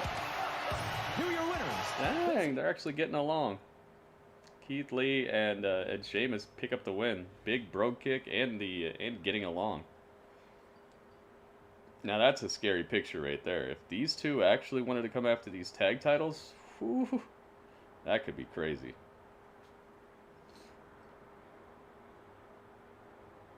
Got to see the Shield and the Wyatt family face off. Oh, nice. Yeah, there's some weird stuff going on with Twitch recently. It's like as soon as they took the PogChamp out, it really just took a lot out. It's like PogChamp was connected to a whole bunch of things, and once they took that out, it just ripped out a whole bunch of wires. Good match. A pretty dang good match. Triple H, backstage with Trips. How do you respond to Randy Orton's challenge to meet him in the ring later tonight? Randy Orton. Obviously, I came here tonight in a different capacity. I came here in a business capacity as an official of WWE. I didn't come here to fight. But in this world today, things change at the drop of a hat. Everybody knows that, and Randy Orton is assured that. So since Randy Orton can't get it into his head what people like Ric Flair, Mark Henry, Big Show, what legends should mean to somebody like him, since he can't get it in his head that people like Ric Flair paved the way for him, that people like his father and his grandfather paved the way for people like me. He wants to call me out. Wants to see if I still have what it takes inside. Would I still be game? Would I be the guy that drops that match like he did? I'll address you directly, Randy Orton. The answer is yes. I will drop that match on you every single time. You want to fight me? You want me? Then on behalf of every legend that has stepped into the ring before us, I accept Randy Orton. He looks so much like Kratos, it's ridiculous. Yeah. Itsthegio, so hell yeah. Hell yeah.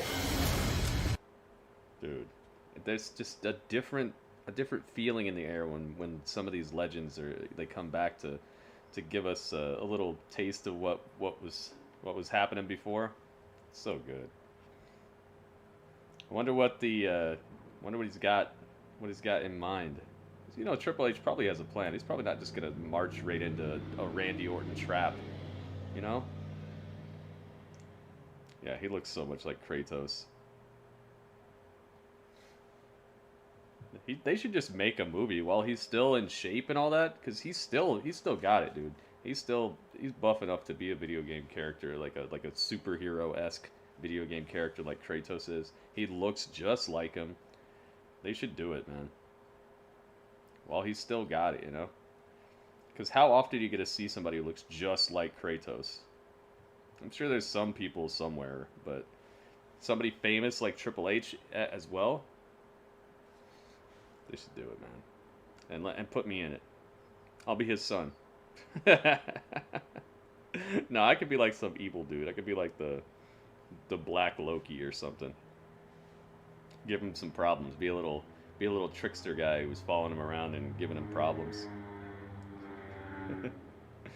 They're cue up the Triple H other theme song now. I think it should be a fight, not a match. Yeah, that's what he said. He said he just wants to fight him. He doesn't really want a match. We'll see. I'm excited though. I'm excited to see it. Could this be where the Fiend returns? Do you think the Fiend will ever return? It's a really big question. Will the Fiend ever return, or will it be something else? Will it still be Bray, but will it be like a different side of the Fiend, or a different kind of gimmick thing?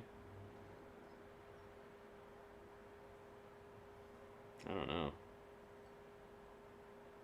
Do a Twitch community WrestleMania access meetup. We pretty much do that. Right now, physical meetups are kind of a very, very iffy thing to try to pull off, but digital meetups, we got those things. Let's see what the notifications are looking like. What did you guys do? What did you do? This is my attire. Oh. Aha. Okay. I gotta be looking for Danny. He's in the dome. Ta-da!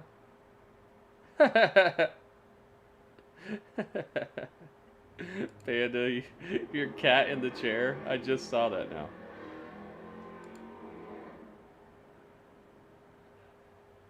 I just saw your cat sitting in the chair with the remote control.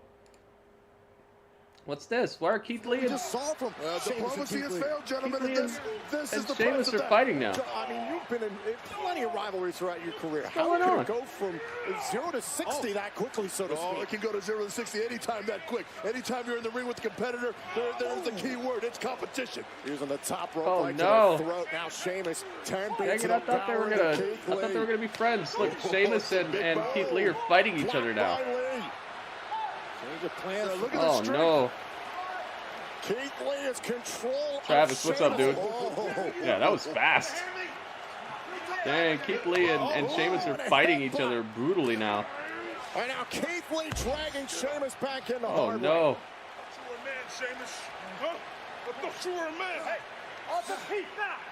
I don't like the looks of this. Oh. Good grief. Keith Lee is lighting up the chest of Sheamus. Let's remember the roots of the issues between these two. Keith Lee believes how's that trolling? He Sheamus probably is was tired. I don't think he's trolling. McIntyre, all to get a WWE title opportunity. He's always tired. I can see if he just brought it up, but he's been saying it for months. And it sparked an issue, but we thought again moments ago these two had finally crushed their issue. Let's be honest, it was unnecessary shade. This yeah, been this boiling is all for a while. vicious. Oh, and now Keith Lee through the ropes. By the way, what's up? Himself, but Sheamus now is on the move. What's up? Sheamus all with a knee, and Keith Lee still standing, but on the outside. Amazingly enough, I mean, both these men already Viciousness battered going on here. in action earlier tonight. These two hate each other so much. Couldn't care less, Joe, at this point. Oh no. Oh, and Sheamus tossed into the barricade. Tossed him onto the and barricade. Into the timekeeper's area. Get the official up to 6 now. Keith Lee cognizant of the Down to count. 7. Sheamus has got to beat the 10 count. Sheamus out of the timekeeper's area. Just beat the almost count. a 10 count. Really rolling up Keith Lee in the process. You think you're tough. Keith Lee more than happy to dish out additional punishment. Now Keith Lee Oh in yeah, he command did spell his of name Sheamus. right. Now it says Travis. Very nice. Making improvements, I see. We've seen the destruction that Keith Lee's done to this corner already tonight. And a shot to the knee by Sheamus. We saw the strategy employed a few moments ago with John Morrison. And Sheamus and Lee taking as away a the tag team. base Yeah, I liked of it too, Keith but I Lee. guess that's over with. They're fighting each other now. I Now wonder what happened during the commercial break. Into the post. Oh, goodness. So much of the power of Keith Lee Sheamus could be utilizing damaged because every of that inch of this action ring to by inflict pain Sheamus. on Very Keith Lee. smart strategy by Wrapped Sheamus. his arm around the Imagine ring Keith Lee trying to go post for the spirit several bomb. times. With a damaged left arm. Oh my goodness. And now Sheamus stomping away on Keith Lee. Yeah, I can't help but ask the question. Dang. Despite what Sheamus said, The maybe damage. there was a little envy, maybe a little Vindictive jealousy that damage Sheamus over wasn't in the WWE Championship match last week. Sheamus Try to do 8 hours of cooking. Yeah. Find this entirely possible. Sure, That's all that Sheamus has been driving at for months, is trying to That'll get to take the it out of you. WWE Championship. And Sheamus, he's having tremendous amount of trouble keeping Keith Lee down. Yes. But it's hypocritical. Smart what stuff by Sheamus Sheamus, said then really earlier zeroing Ryder, in that on is the case. arms I of Keith agree. Lee. You march A in lot of Claymore Keith country, Lee's you put on a hell of a fight. If you have McIntyre, a lot of Keith Lee's respect that. offense comes And from his that's why arms. it baffled me. Sheamus didn't have to approach Keith Lee and apologize. Very and try to vicious make amends. damage. Sheamus made that Very decision vicious, on his own, and vivacious, yet, here we V are. for Vendetta. And Sheamus continues to control the 340-pounder Keith Lee. I mean, Sheamus has isolated this arm and shoulder. He's gone to work on it. He's found a weakness, and he's staying on Yeah, it. this was big guy matches Keith Lee, there. to his credit, trying to get back up to his feet. Damage to the left arm, the left leg. Oh, look at that look on Keith Lee's It face. might break some more of this ring. That is a bad sight. You do not want to see that. That's just raw power. Oh, and again back to the arm. And again, your case in point, you're seeing how is this going to look affect at that. any offensive The attempts acrobatics from Keith of Lee. Sheamus upside down all the way up and to he the top just rope. launched himself upward. That answered my question. Got to get creative. Got to come up with answers. That's what Oh, Keith my Lee's goodness. doing right now. We saw some of that break the creativity ring? last week in that WWE Championship match, so we know Keith Lee has a deep. Keith Lee deep ascending to the play. top Oh, rope, my God. and Speaking Sheamus of is what already up happened there. last week, remember when McIntyre and Lee were up on this top turnbuckle last week? Do I ever? Oh my God. Keith Lee and No Sheamus over way. 600 pounds on the top turnbuckle. This is Hit a him with another frightening Spanish hazardous fly? A lot of gravity about to go into effect. Knee right to the midsection by Sheamus. Sheamus, no doubt, saw what happened with Liam McIntyre last week and Sheamus blocked is it. like, I'm not doing those Spanish for fly. Sheamus all alone now. Get off me with that. And now Sheamus on the top turnbuckle. Pearce Sizing up Lee. and ready to strike. Leaping clothesline. It took a couple extra seconds there, but still able to connect. Oh, leaping knee to the face of Keith Lee. This could be it for Keith Lee. Sheamus looking for the Now pin, looking for the win. Sheamus Cannot can't get it. put him away. Keith Lee able to kick Incredible out. resilience by But Lee, man, kicking how out much once does he have again. left in the tank?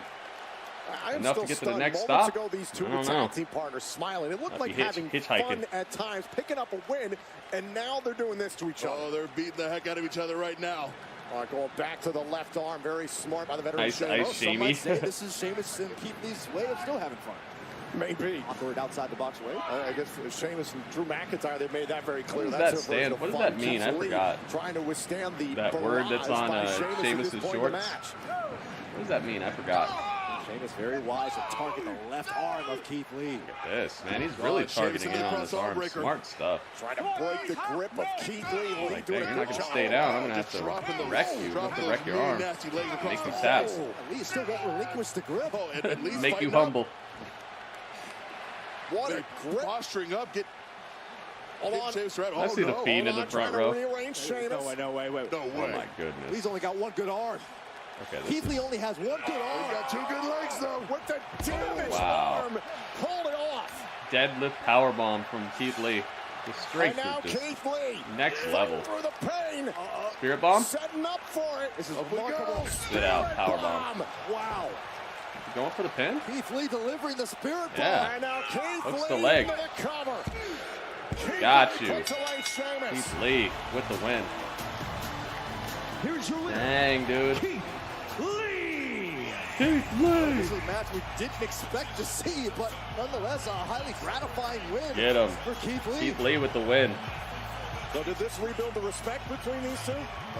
Good match, man. I'm not sure if they're ever going to just straight up respect each other, but I don't know how much is going to be left of this place if they keep going like this. That was a pretty good match. Pretty good set of matches, actually. Keith Lee and Sheamus pulling double duty tonight. Look at that. The spirit bomb. I love it. Keith Lee pulls off the win over Sheamus. One of the bigger wins of his career thus far. And to the point you made, Tom, earlier, He's got to get some respect here. He's going to give some respect.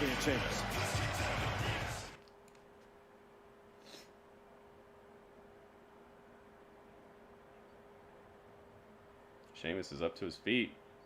Keith Lee's looking for the fist bump. No. Oh, and Sheamus gives him a hug. Look, Like, good I stuff. can admit when I'm wrong. And clearly, Sheamus and stuff. Keith Lee, they beat the you-know-what out of each other. They're still on the same It's been page. 16 years since Resident Evil 4 was released. Dang. Keith Lee rebounding after the Wow. WWE Championship opportunity last week. Game's Now, still remember better how we than a went lot off of stuff the that air? comes out A today, Massive confrontation between the WWE Champion Drew McIntyre and the Hall of Famer Goldberg. See it. Don't think that I'm coming out here and I'm demanding anything. No, sir, I am coming to challenge you. Let's go. We're replaying what happened last Monday. At the Royal Rumble. Surprised they're Well, it was still a showing challenge this. from the WWE Hall of Famer that Drew McIntyre did not expect, but hey, we're about to get yeah, he's into gonna it because we are respond going to Goldberg. to hear from the WWE Champion as Drew McIntyre will respond Next. to Goldberg next, live on Raw. Okay. Very nice. We shall see. I wonder what he's going to say. Goldberg just walked right in there like he owns the place. It's a commercial break. He's still on TV. You gonna respond? Yeah, he was on earlier. You didn't see him? He was via satellite or whatever though. He wasn't in the arena, as far as I could tell.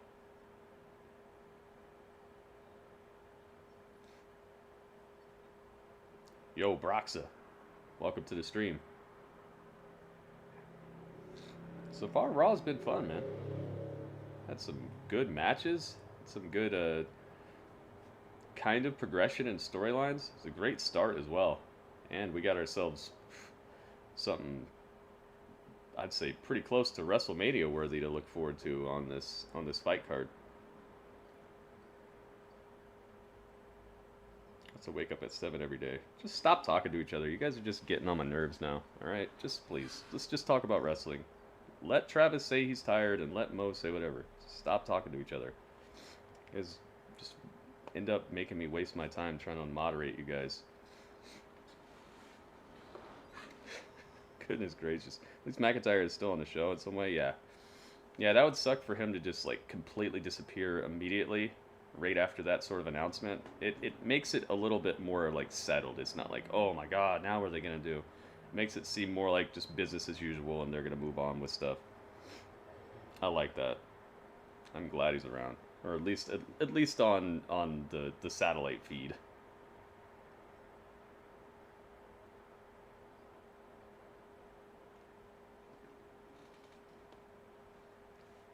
I like that. Man, I wonder what it's...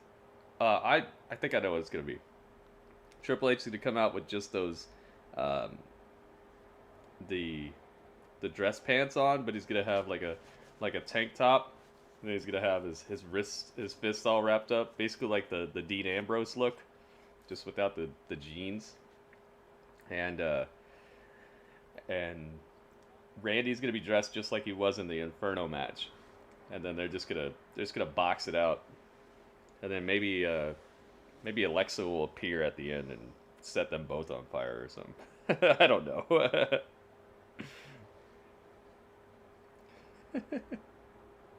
That's what'll happen. Alexa will appear. The lights will go out. The lights will come back on. And Alexa will be behind them, and then she'll have the match. Then it'll go straight. It'll go straight up Steve Austin. There you go. That's my prediction of the ending of this. Alexa sets them both on fire. And you see Triple H and Randy going, ooh, ooh, hot, hot, hot, hot. Maybe just their shoes will catch on fire and they'll be like stomping around, and that's how Raw will go off the air. There you go. I booked the ultimate outcome of tonight's Monday Night Raw. Supposed to do that to a Pokemon trainer. Sometimes you gotta make it so that the ball doesn't succeed. Yeah, they're actually going with the whole full-on comic book look this year for the Royal Rumble. I like that. The countdown. That's what got Raw talk too, for sure. The ultimate prize at stake. The last man and woman standing win a championship opportunity at WrestleMania. Who will be the one? Oh yeah, it doesn't get you out of ads anymore by being a subscriber, does it? You guys still see ads if you're a subscriber, or no? Uh-oh. No. Welcome back to Monday Night Raw. You know, there's plenty of speculation surrounding the Royal Rumble event. Not only is it the beginning of the road to WrestleMania, but the future... Yep, I can't believe we're already on the road to WrestleMania, guys. That seemed real quick. It really seemed like it was just yesterday that we were in the Performance Center seeing Kevin Owens jump off the WrestleMania sign. Oh my goodness, that Star Wars comic book thing. Oh goodness, the High Republic or whatever. Ugh, set hundreds of years before anything you ever heard of. Being told over several books, comic books, and what else was it? Magazines. Can't wait to spend all that money.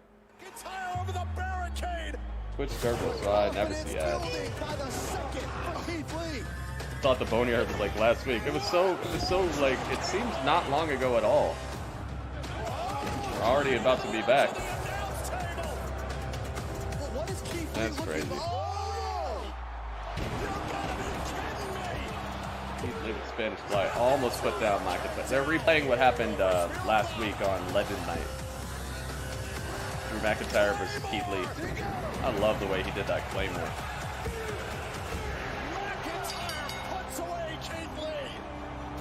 I wonder why he decided to start doing that move. Did he used to do that? Back in his first run with the company? What the hell? Okay. It's Goldberg! It's him! The icon! The WWE Hall of Famer! Drew McIntyre! Drew McIntyre! These legends up here as a bunch of washed up, tired old men and women. In your mind, you think that now in your prime, you were better than every one of them in their prime. You think I still remember with the massacre. one Heck of yeah. them poses a threat to That you wasn't that long whatsoever. ago. Now, my friend, that's where you're wrong. And that's Yeah, that was where a I great stand. main event for It's sure. about respect. I agree. So, I am coming to challenge you. And that at the Royal Rumble. Everyone over there, including you, knows Drew McIntyre is all about respect. I'm going to put it bluntly. Think about yourself 20 years ago. That big, indestructible monster full of piss and vinegar taking everybody out. Think back, that's not you now. You couldn't be that guy. You couldn't beat me. Honestly, fighting you would be like fighting my own dad, mate.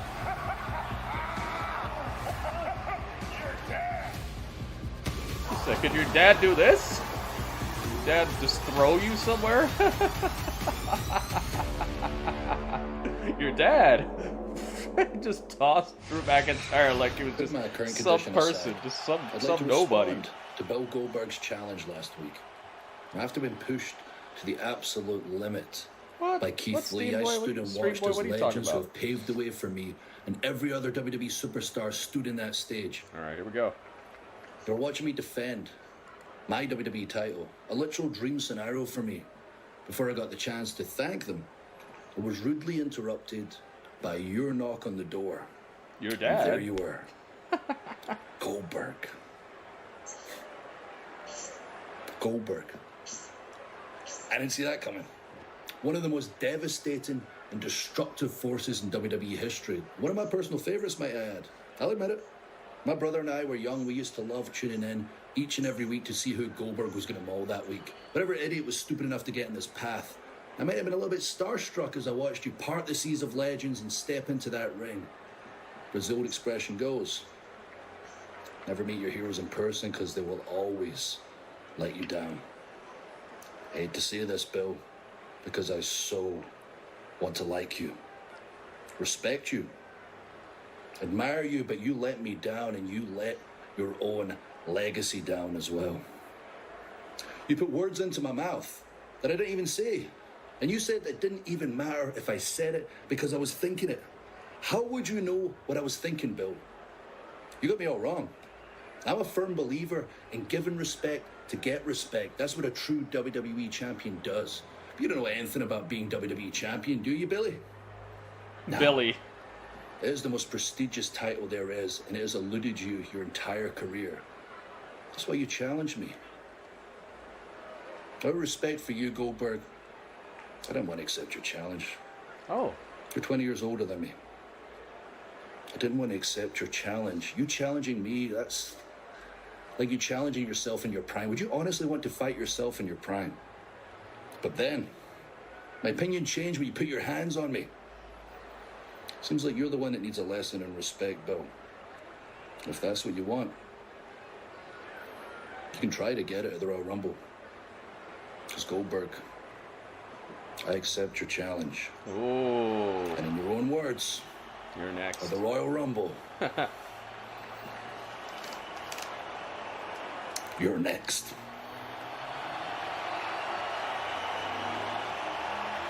Oh, good promo. I can't wait for my match tonight. It's going to be absolutely incredible. Good promo by Drew right there. Lashley. It's like when you go to your favorite pizza place and you get the fattest pizza with all the toppings, all the meats, all the cheeses. I'm talking goat cheese, buffalo cheese, Parmesan cheese. You get the box home, you open up that box, you smell it, then you finally take that bite. Bro. You know what I mean? Un poquito, bro. So you're hungry? No. Well, yes. I was using the pizza as a metaphor. You said no. Well, yes. Beat Bobby Lashley for the United States Championship, bro.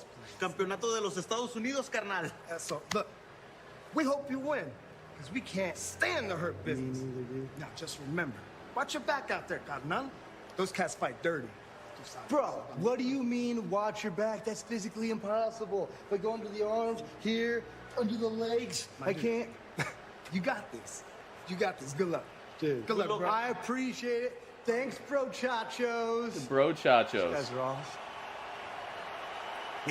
Riddle would do well to get focused immediately because I guarantee what's waiting for him tonight is a very mean and very focused. Goldberg versus Drew. It is not canceled. News we just found out. It is not canceled. Drew McIntyre has accepted the challenge. I'm really glad he's asymptomatic, man. That was probably the best news I got tonight. Oh, Xavier is all by himself tonight. Xavier Woods. Kofi's at home. He's just watching. Who's Xavier Woods gonna fight then? Maybe Cedric Alexander? Yep, Xavier's here. Versus T-Bar. Uh-oh. Uh-oh, Xavier. You might be going to Mash Town. This might be over for Xavier tonight, dude. Might get put figuratively back on the shelf for a little bit. Matt really likes pizza. I really like pizza too. Shut it down! Wait a minute, Kofi hurt? I don't know. I gotta try this Matt Riddle promo for that song now. Yep. It's like when you get the fattest pizza with all the meats, all the cheeses. Talk about, what do you say? Feta cheese, goat cheese. Ay. That's one thing I haven't had in a while is hot wings. Like from a really good pizza place with some. I actually like blue cheese. I know a lot of people are like, blue cheese, yuck. That just leaves more for me. I like blue cheese. What happened to Aleister Black? I don't know. His wife probably got him in trouble. I don't know, man. They were doing pretty well with him for a bit, but then he got into that feud with Kevin Owens and then disappeared forever. I don't know, man. Pizza flavored yogurt, bro. Yep, that was his invention. Yeah, we might have to use the other one. Use this promo instead. I don't know. His wife saw that Twitch check and she started. She stopped thinking. She stopped thinking in the long term. I mean, I could understand somebody like Ninja. I could understand somebody like Ninja or somebody like that being able to consistently live off of Twitch checks and stuff, but like what she kind of did was she traded a she was one of the better women that they had, especially on the mic. Maybe not in the ring, but on the mic, and they need that. They need characters in the women's division because they already got it locked down when it comes to competition. Like competitive wise, like they already got pretty much the whole current class of women in NXT are just incredible. And then on the main roster, they got Bayley, Sasha, Charlotte, a bunch of people. Naomi.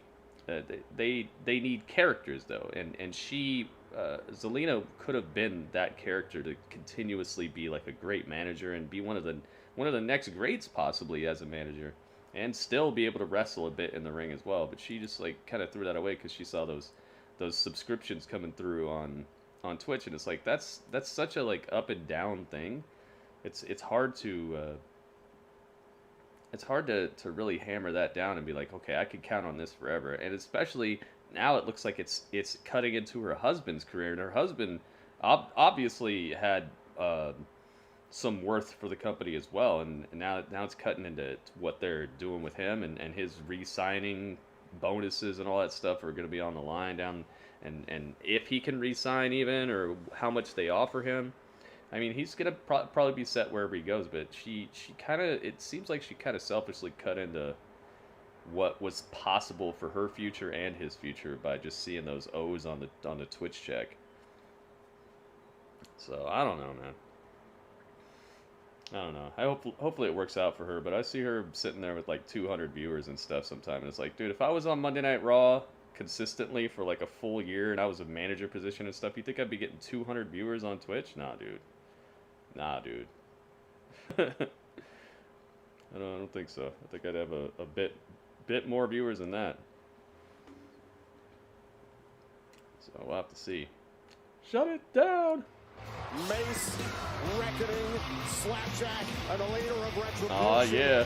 Mustafa Ali accompanying the gargantuan T-Bar for this match. You can just feel the move receive an extreme makeover the moment. Dang, dude. I would not like to see this crew coming at me. No matter how they've been booked, I would not like to see all these dudes coming at me. Shut it down!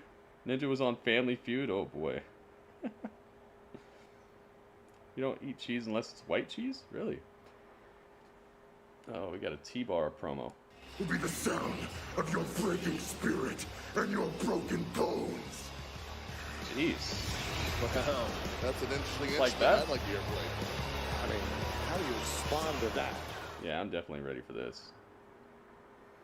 Xavier, you better look out, man. I don't know if I would have. To Kofi Kingston, I don't know if I would have accepted this match. In a matchup against a hurt this is looking like a broken jaw. We wish Kofi a speedy recovery, but oh, in the meantime, Kofi's got a broken jaw. At ringside. Whoa! Oh, yeah. Xavier in the ring by himself. Look, we touched on this before as producer eerily standing next to wow, broken jaw for this Kofi. This is really the first time, if you look at the New Day as a trio, that they've been this separated. How did that happen? Obviously, on SmackDown, Kofi Kingston out with injury, so I'm waiting to see if the Fiend and Alexa Bliss gonna make a debut. Yeah, maybe. When do you think Buddy Murphy is gonna be back? Yeah, I don't know, man. It seems like they finished the storyline and he's just kind of out for now. I don't know when. Maybe at the Rumble. Xavier was trying to I don't know. I really don't know. Superstar, and Joe, how does Woods go about that? Well, he's doing the best he can right now, but the size of T-Bar alone. He caught a Finn Balor. Broken listen, jaw. You got to remember, even by himself, Xavier Woods is extremely crafty. Xavier's in trouble already, dude. Think about the presence of every single member of Retribution at ringside just to provide that extra intimidation. And watch as Woods thought he had control. Oh, and that went out the window. T-Bar just so impressive. He's a great wrestler, and he's got a lot of size to him, too. Come here. Get caught. Xavier tried to go over the top, but nope. He's got into like a Yokosuka cutter type of position. Able to pound his way out of there. That was scary. Go. Xavier hammering away. Attempting to minimize the size advantage. Oh, my goodness. A clothesline that just rocks Xavier to his core. There's a cover hook to the leg. Jeez, that clothesline was ridiculous. For the pleasure of Mustafa Ali at ringside. Watch this again. T-Bar. Ay, ay, ay. Somewhere the Hall of Famer JBL is smiling. Absolutely. No jobbers. We don't use that word in here, Ringmaster.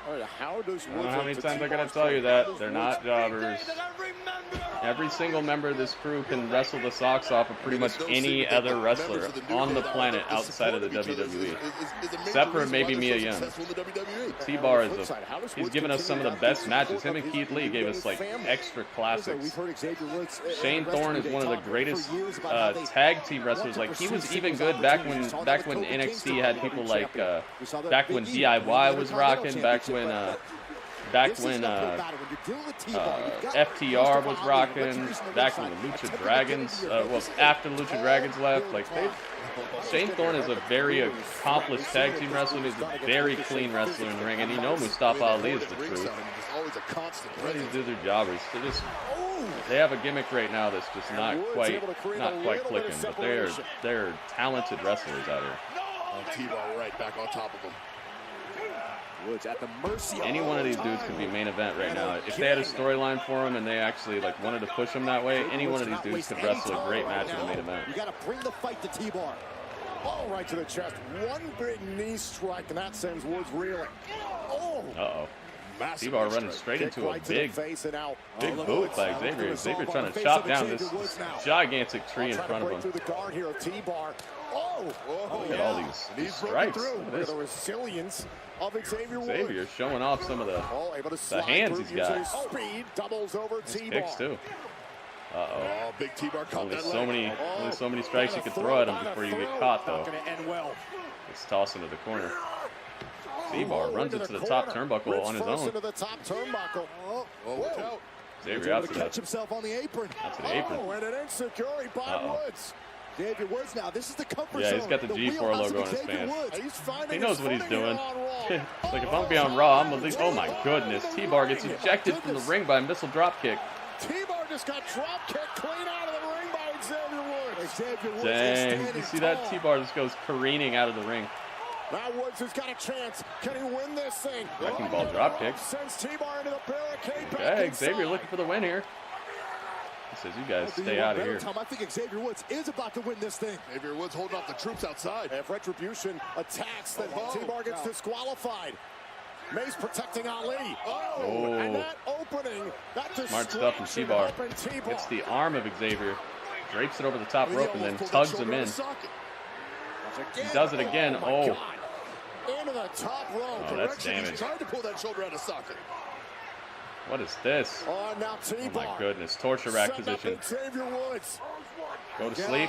Long way down. Oh, goodness. Knee right to the face.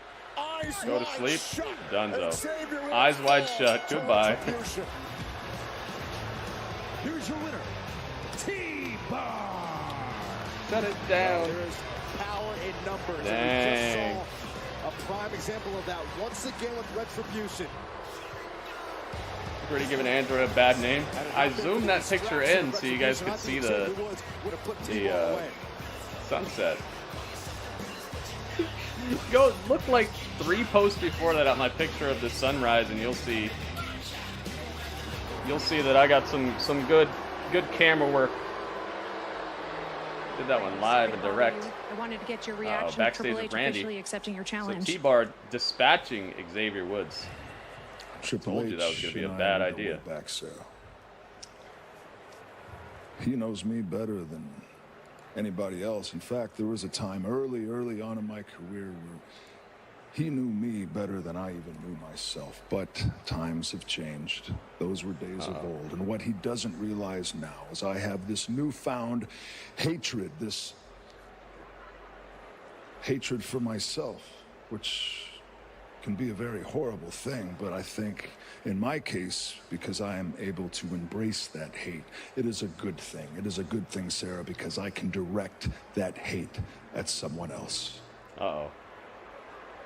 Someone else like Triple H. Yep. Here we go. Imagine Orton has in store with all that hate directed towards Triple H. We'll keep an eye on that. That's giving him the come title later shot. on tonight. Yeah. But this is coming up next. Riddle feeling very confident after Got a surprising United States title match. champion Lashley last week on Raw. versus Bobby Riddle. Lashley defends his championship against Riddle next, live on Monday Night Raw. Dang, dude. Piling it on. This is obviously not a bad episode of Raw so far.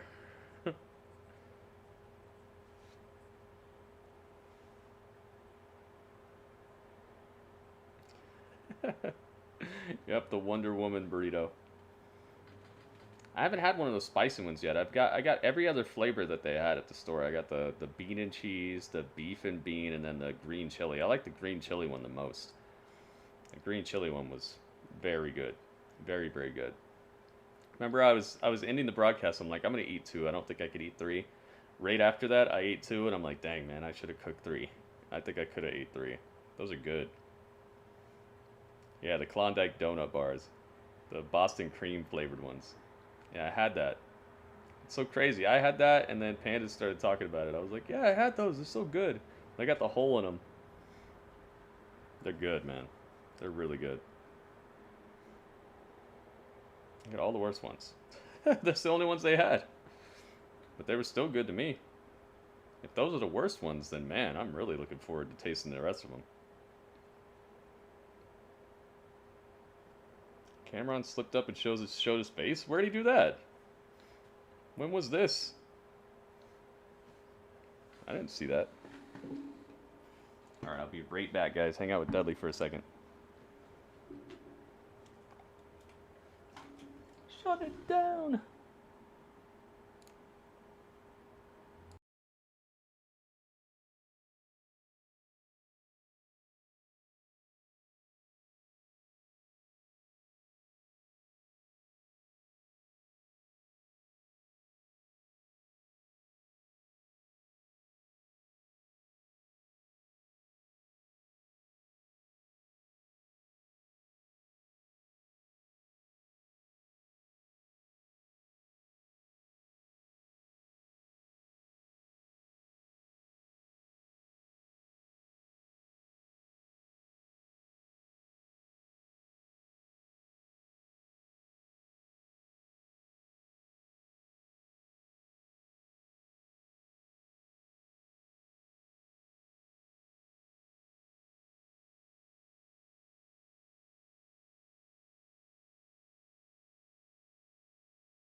Orton, who was trying to goad and provoke Triple H. Randy Orton clearly went too far. Oh, yeah. The COO had Back enough. at it.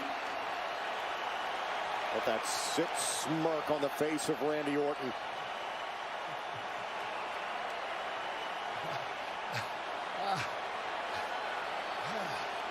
I guess that means yes. Hot burritos are better. Well, I'll have to see as someday. Monday Night Raw has unfolded, we did hear from Triple H, who said, I quote, love came that here in a that business capacity, red but things change on behalf of every like the legend red that Randy Viper Orton scales in the background behind the graphic. So cool looking. Night, Triple H accepted he Yeah, will Randy knew what he meet was doing, that's for sure. for a fight later tonight on That is Raw. for sure. What in the world does Orton have in store for Triple H? We will find Here out. we go, Matt Riddle looking for the title. But in the meantime, guys, Bro. we could be looking at. Will this be the new United States champion? Matthew of Riddle. Bro. I think that the Hurt Business is going to get involved. I think that we might see a rematch of this at the Rumble. I'm not sure if he's going to win it tonight. I'm not getting that feeling from it. What do you guys think? Do you think Matt Riddle's walking out with it? That would be crazy. Or maybe he will win it. Maybe he'll win it and then we'll see the rematch at the Royal Rumble.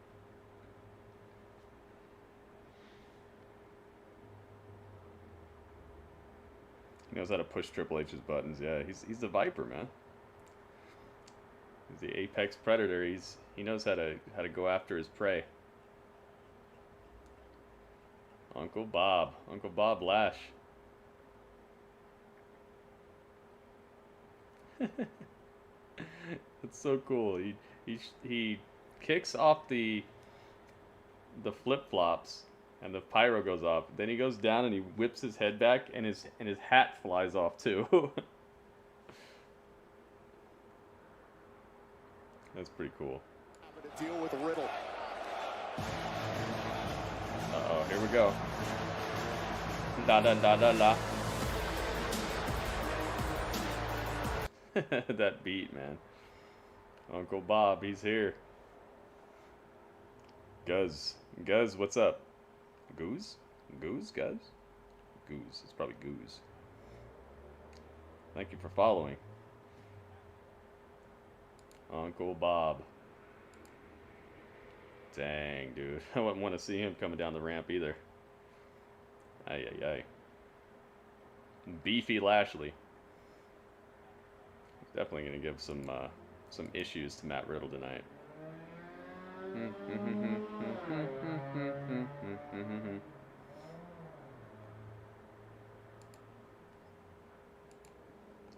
About to find out. Is that the right title? Should be.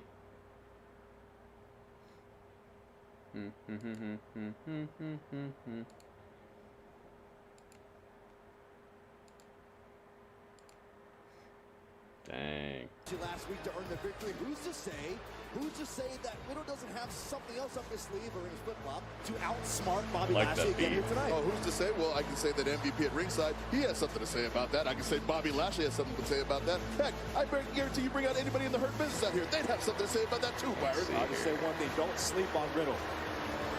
All right, here's a man, Bobby Lashley, who we got the lights, the camera, the action. For the 2021 I think Matt's going to be the first one to break the Hurt Lock. I wouldn't make him contains that guy. likes of Randy Orton, Daniel Bryan, I'd have maybe him be able to like wiggle around or something to make sure that Bobby can't fully lock it in on him. But if Drew can't get out of it, I wouldn't have Matt Riddle getting out of it. That is a stage that The Lashley following knows. contest scheduled for one fall is for the United States Championship. Here we go.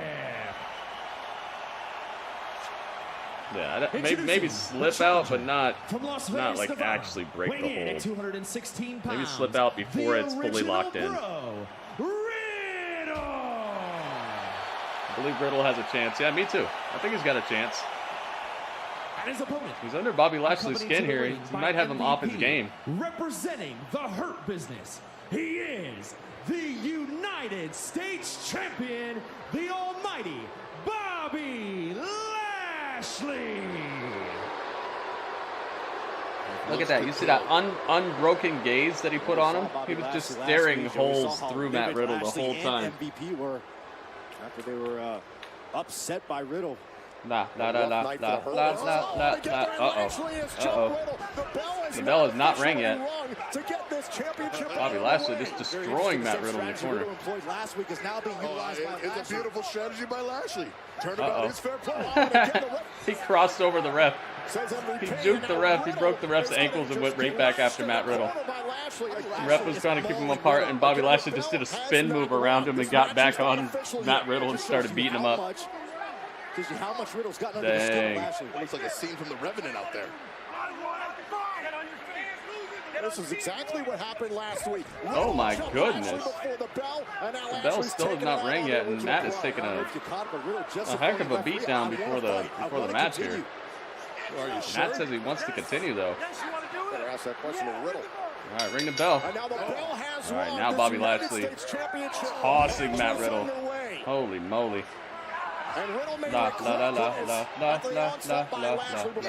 This is the frightening explosiveness. Oh, Matt Riddle's bleeding. Riddle's already busted open at the mouth. Oh my goodness. Man, Matt Riddle's mouth is bleeding already. Now look at Riddle trying to fight back, trying to find a way back after the attack by Lashley. I'm gonna start a prediction. Sure, if you want. Across the top rope and a hard fall to the floor. Dang, Matt Riddle just I say mauled by Lashley. getting destroyed over here. By Lashley. I mean, Toss to the outside and just those ribs off that top rope. Lashley looks like he's ready to feast on his prey. What has just been an ultimate tenderization. Look at that. Wow. Hung him on the top rope and then he fell off and splatted on the outside as well. Seen this before. Oh, absolutely. No. Trying to set up Riddle. Oh. Lashley into the post. Smart stuff from Riddle. Now Riddle back inside the ring. Now this is key here. The official up Can't win the title off a count count out though. win by count out if you're Ooh. Well, now it's Riddle Running knee, cracking the head of Bobby Lashley, and now Riddle off the second rope. Oh, wow. Floating bro. Riddle knows he's got to get Lashley back Backflip with a twist. You're seeing the urgency right now. Takes down Bobby Lashley on the outside, now rolling him back inside. Right now, Matt Riddle. taste the United States Championship. He can taste his own blood. He can smell some blood in the water on Bobby Lashley's side. No, get that off me. Second rope. What was that? No, get caught. Oh, not so fast. Oh my God. Goodness gracious, the strength of Bobby Lashley. Scary. You see this? Holy moly. That is a scary display of power. That's terror-made flesh. How do I do This that? is caught Riddle out of the air. Drove him into the mat. Now last How do I do it? Hurt lock. The full Nelson. The hurt lock. And Riddle's doing his best to find Oh, he's in it. He's tapping. And look at this. Tap out. The official season. Oh, I can't do it? It's over. Yeah, that's done. Bobby Lashley puts him down with the hurt lock. The United States Champion. It was already over. It was already over by the time that the prediction was in there. I knew that was either gonna be too quick, or not quick enough. Not enough time. Dang it! It won't let me be part of it. Circle thing in the view. Yeah, I don't know how to do it. I gotta learn how to do it. Yeah, he got caught with the hurt lock, dude, and that's game over. He's already got his belt back on. Bobby Lashley's like, that was good. Done with that. Uh-oh. Matt Riddle's got a mic. You like to kick them while they're down, huh? I couldn't beat Bobby Lashley tonight, but I sure as hell can beat you. Oh, he's talking trash to MVP. Oh, you want to see me? Oh, you want to see me? Come on in, let's get. Oh. Uh-oh. That's what you want right here? Okay. That's what you want right here? Riddle wants MVP? Since you asked for it, I'm going to give you what you asked for. Uh-oh. Uh-oh. Dang, okay.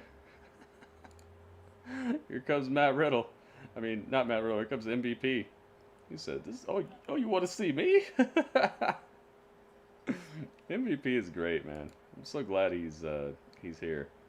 So the title's sits where it came to Raw with Bobby Lashley, and he's leaving Raw with it.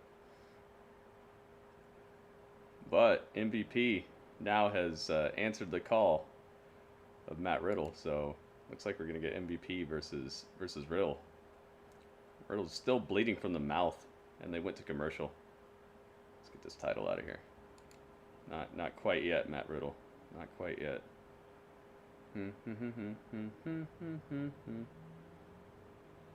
Not quite yet. Where's my Raw? Is that the one? No, that's not the one.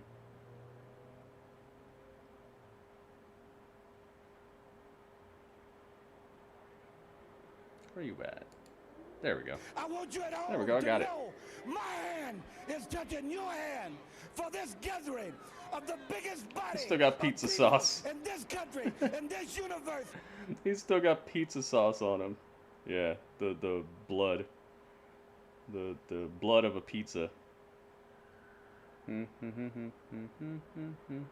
how do I do this? It says I have 0 gritty Twitch points. It's lies. It's lies. Cameron, thank you for the host. Dang it. It won't let me do it. It says I have no gritty Twitch points. I am the spring from which the gritty Twitch points come forth.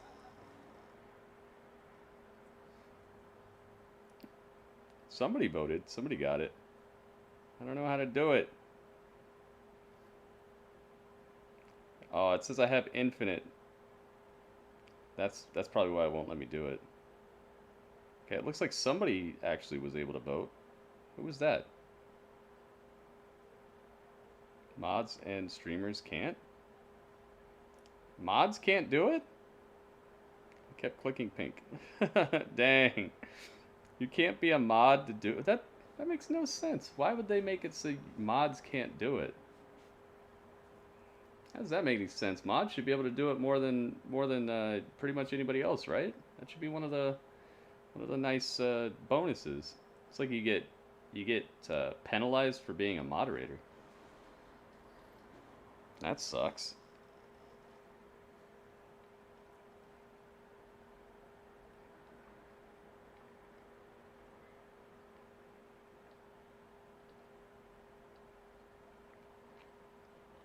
Dang, Randy, the Legend Killers Challenge accepted by Triple H tonight. Yeah, see, Ringmaster could do it.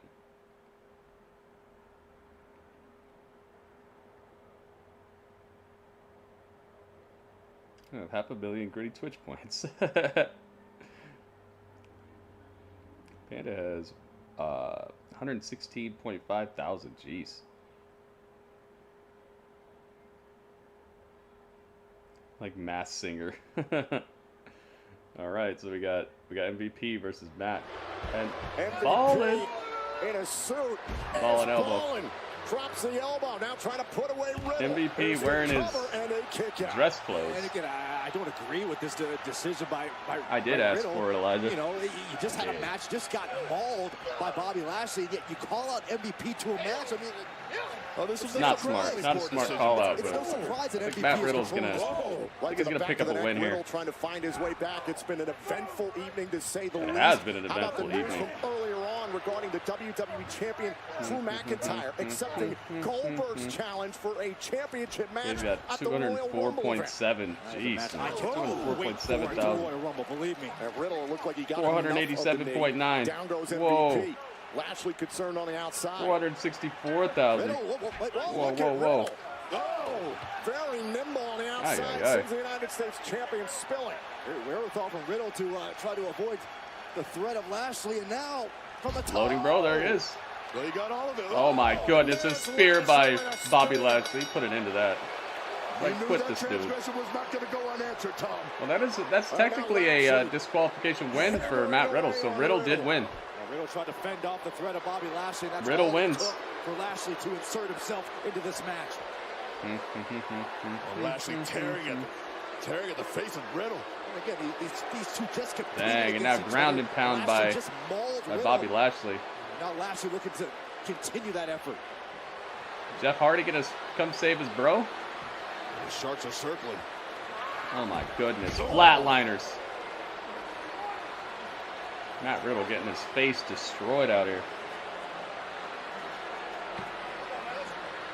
Yeah, I saw that. Ringmaster had like a cool little symbol next to his name for being able to predict it. Dang, Matt Riddle gets beat up.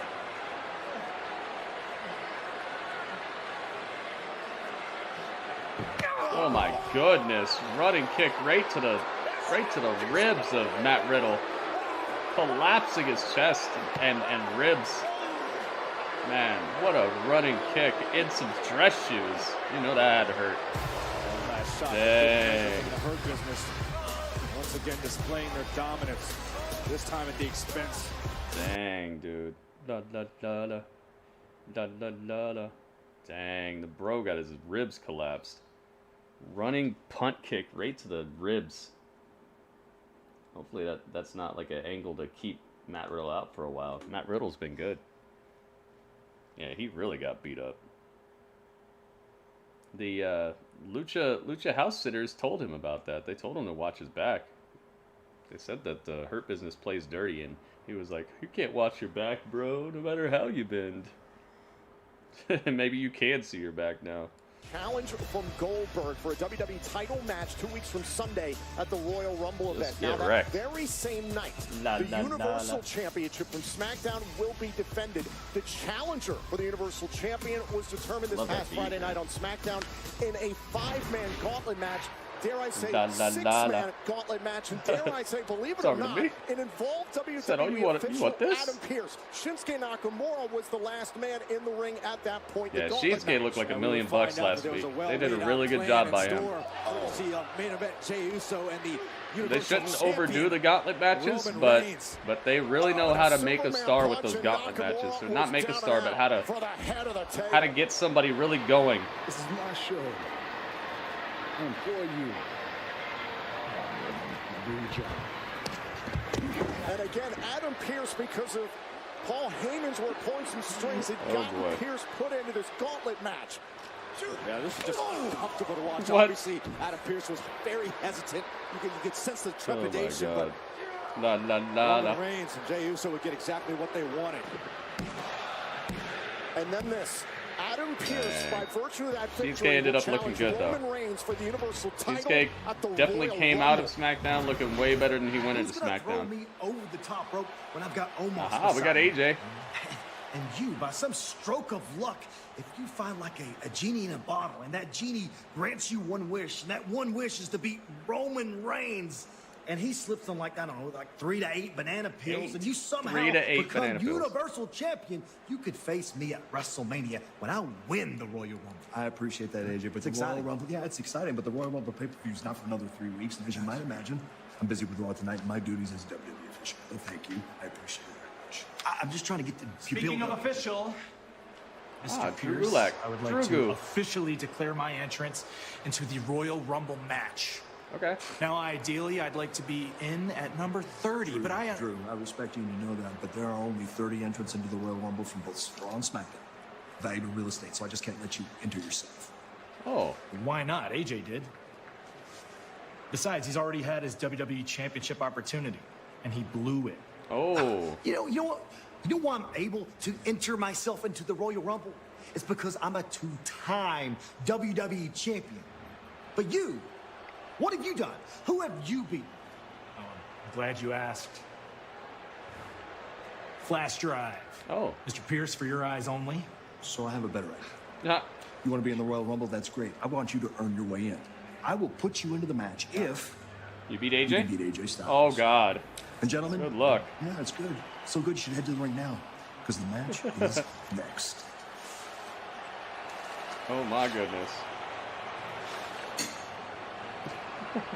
I didn't put Matt. Who put that? I mean, MVP. Oh, there's almost. Dang. All right, so we're gonna get AJ versus Drew Gulak. This could be a unexpected classic right here. AJ is, I already know AJ's good, but Drew Gulak is one of the most underrated in-ring performers, dude. His smoothness, his ability to transition between moves, and just his awareness of where he's at and what moves are being thrown at him. It's just, he's next level, man. Him versus AJ could be match of the night. I'm not kidding. I'm not kidding. This could be the undercover, unexpected match of the evening right here. Drew Gulak versus AJ Styles. Could you imagine if Drew Gulak was actually treated as if he was like a main event star, and then they actually gave us Drew Gulak versus AJ Styles? Man. La la la la. La la la la. Now that's gonna be stuck in my head all night. The Hurt Business theme. I did not watch the AJ video. Isn't it a I just saw, like, I had it on mute and I saw that it was like a documentary or something. Does it say did it say if it's out, or if we can watch it, or is it just that video that's on Twitter? I didn't watch it. I was thinking that it was a advertisement for a documentary that's coming out on the WWE Network. La la la la. La la la la.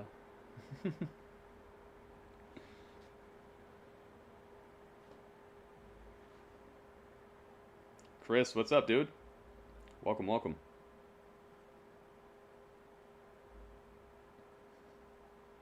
A boom and chat with people who aren't mods, then it would work perfectly. Yeah, that's true. But the thing is, I wish it wasn't like that. I wish it wasn't like mods couldn't be part of the prediction stuff. I'll just have to figure out how it works with the stream elements thing. I gotta figure out how that works, and then that way everybody can be part of it. I'll have to do some research and get it down pat. I used to have it down pat with my other bot, but then that bot went completely offline. The people who were like curating it and making sure it had updates and stayed able to work, they just stopped working on it altogether. So it just kind of left me in the dark. So I had to stop doing it, and I'll have to just figure out how it's working with the new situation. Neely's in the house too. What's up, Neely? Welcome, welcome. How you guys liking Raw so far?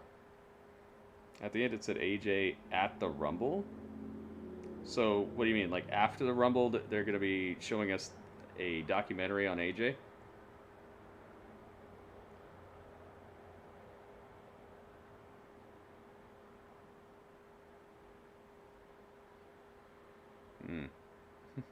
Let's do a vote poll. Yeah, I'll just have to figure it out with the stream elements, because everybody who's been in here and hanging out, you have points. You have points with stream elements. We use those for upgrades, changing finishers, stuff like that. We also could use them for wagers and stuff like that. I just gotta figure out how to work it, how to like get the muscle memory down to where I know exactly how to set them up quickly, close them quickly, and get them paid out. Number one. Yeah, see, look at this. We have 4,411 people on the leaderboard. That's how many people have shown up to the stream since I started using stream elements. That's a lot of people, man. Imagine if they'd all show up at once. That'd be crazy. Yeah, I wouldn't want to do the vote poll thing, because that would just be like, oh, you were right. You know, I want there to be some stakes to it, to where people can wager more or less based on how confident they are in their outcome. And some people can get paid out more or less of the pot and all that. I want it to be like that. So I just have to figure out how to use stream elements. I don't think the vote poll thing. If you could use your gritty Twitch points, that'd be great. But apparently moderators can't be part of it, so that takes out like 90% of the fun. I can't even do it. Like literally, the person running the stream can't be part of it. That sucks. Twitch is weird, man. Ladies and gentlemen, we invite you to jump in for a hell of a good time. Twitch is weird. All right, AJ's making his way down. I guess Drew Gulak. We didn't get to hear Drew's new song on the on Raw. I was looking forward to that too. Dang it. All right, let's get AJ's friend behind him. Yeah, I mean you could do it if you want, but I gotta figure out how to put the points on the line, the stream elements points. Entry into the Royal Rumble match 2 weeks from Ding. Sunday. Oh, and Here we go. Gulak out the gates, dropping hits. Midair. Both men thinking the same thing. Well, listen, I appreciate Gulak trying to shoot his Gulak shot. with these Going orange Pearce, pants. hey, Oh, goodness. Backbreakers by AJ. Let's put it into that quick. That's really shooting your shot. Asking for the last spot in the Rumble, the best spot, arguably in the Rumble. Oh, that's the best spot to ask for, Tom. Absolutely. Ringmaster, what the heck, dude? And now it's Gulak. Come on. Doing everything he The can. only good Bullet Club member. What about Finn Balor? At the Royal Rumble event. What about the Good Brothers? What about Machine Gun Carl Anderson? That dude's a great wrestler. Gulak. You win the Royal Rumble match and you secure your place in the main event of WrestleMania. Oh, look at this. Oh, nice. Oh, Wow, Tiger Driver. On Styles and a kick out. And you're seeing right here how This Drew ultra Gulak is talented on Drew AJ. Gulak is. He's one of those He actually got a superstars fresh who lineup for his anytime beard he just tonight, had too. that one breakout moment that could completely alter the trajectory of his career. And let's not forget AJ Styles, as well as Randy Orton, Daniel Bryan, the United States champion Bobby Lashley, already a part of the field for the Royal Rumble match. It is an all-star lineup, and it is growing week by week. AJ Styles, he's had gripes with What's WWE this? management. Believes he was screwed at the Drew TLC. Gulak is going in on AJ right now. Got him up top, looking for the right here between Gulak for the superplex. Superplex. Well, it's a dangerous struggle. Oh no, AJ wiggles out. Now AJ Styles Nice stuff, to the smart small stuff. of the back. AJ looking for a. Whoa, what's this? Oh, look at One wing Styles. angel? Oh no! Gulak able to flip out, turn it into a pin attempt of his own. Nothing there though. 2 counts. Oh, hold on a second. Alright, Gulak backslide. trying to put away one of the best You guys in see what I'm talking about? Gulak You was guys starting to see what I'm talking about? Gulak's so smooth, silky, Just man. like that, all the momentum Silky. that Gulak seemingly had comes to an abrupt end. Not only could Drew Gulak pin the 2-time WWE champion, but also punch his ticket to maybe the biggest opportunity of his career. Oh, he's getting his ticket. there's that phenomenal blitz. You are absolutely right. Here comes Styles. Destroyed, and now leaping phenomenal forearm. Styles realizing how Not off close he came not to off defeat. the ropes, but just All of a a sudden hit the on flat-footed phenomenal forearm. Uh-oh.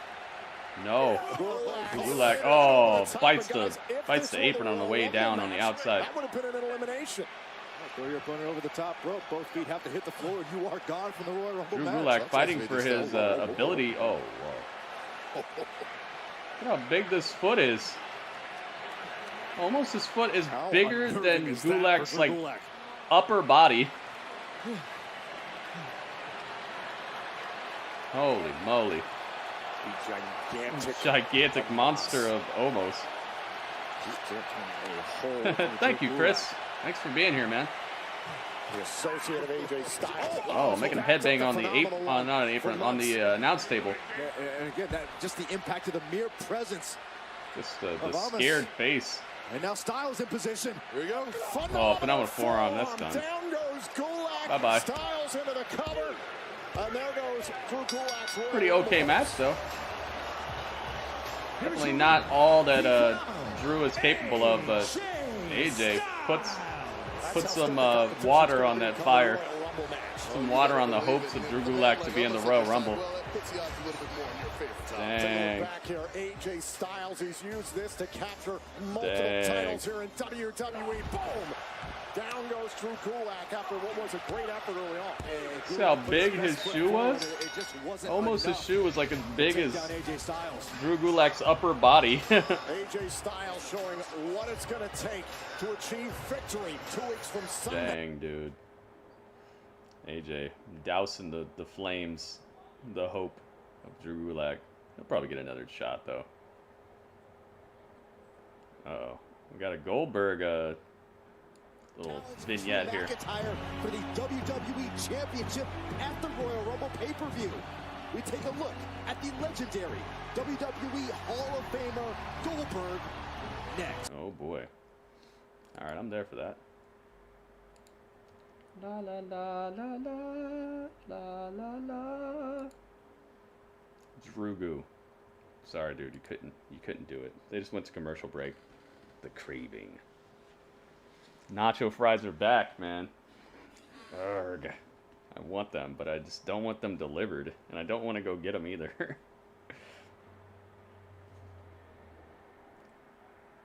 Why would Shayna show up now? I don't know. This show is bad? Oh, sorry you think that, man.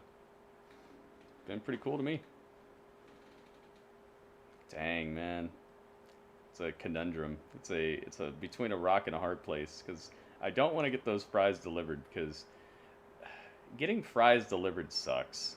They always show up all like steamed. You don't want your fries steamed. You want them fried. You know, you want them crispy and nice, hot. You don't want them steamed and cold and old. They still taste all right, but it's just not the same, man. And then going and getting them, like I gotta wait till I get home to eat, because you can't eat in the restaurants. So it's like you're just between a rock and a hard place. You're not gonna get good nacho fries unless you know somebody. My fries be hot when I get them. I don't know, man. I don't know. Not my fries. AJ's 43. AJ's just... he's a special dude, man. WWE is definitely lucky to have him, and they've done so well by him. They have not messed up with him at all, as far as I'm concerned. This new jokey thing he's got going on is a little fringe for me, but they've done such a good job by him. I'm just kind of like, whatever. Let him do what he wants to do. Use your young talent, give him more time. Yeah, I guess. I mean, we got Keith Lee looking great tonight. We got Matt Riddle. He picked up his situation a little bit. he looked a little bit more fiery than normal. Maybe showing more of his tenacity. Gave him a title match too. Matt Riddle got a United States title match against Bobby Lashley tonight. I'd say that's utilizing your new talent. What else? Got Drew Gulak in a match versus AJ Styles. You got Omos. Omos is out here looking like a beast. What else you got? Lacey Evans versus Charlotte. Lacey Evans in a storyline with Ric Flair. I see a lot of new talent getting utilized on this show. You got Deztroix. Deztroix picking up a win over Xavier Woods. Deztroix he's what? Been out of NXT for like 4 months or something. That dude's a pretty new call up. I don't know what part of this show hasn't really had a new superstar other than the Triple H and Randy Orton thing, but that might just be like last second stuff because of what Drew is going through right now. So I don't know, man. I'd say that they've done a pretty good job of infusing new talent into the show.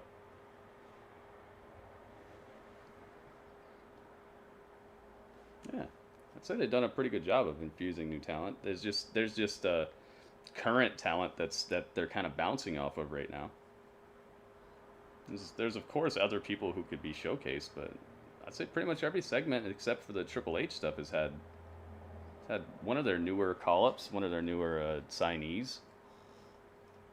Intimidating and powerful force in the What do we history got? of What do we sports got? entertainment. Goldberg. Let's go.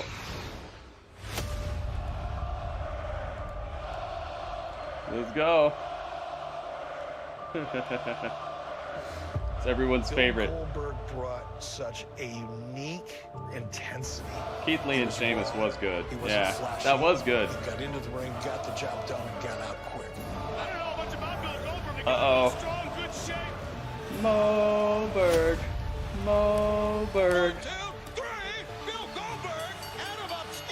Moberg. Dude, thank you for the bits. He snorts. He stepped into the ring. Gilbert. And the crowd was going nuts. Yeah, Upstream Elements uses the Pog champ.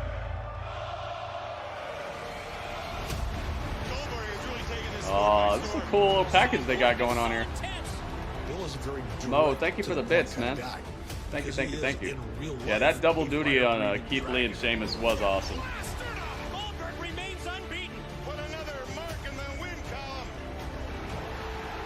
Spear and Hulk Hogan? Jackhammer and Hulk Hogan?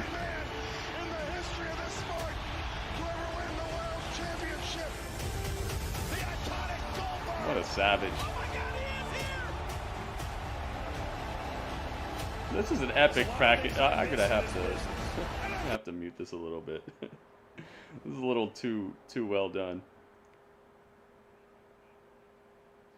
Goodness gracious. You put down Brock Lesnar like that?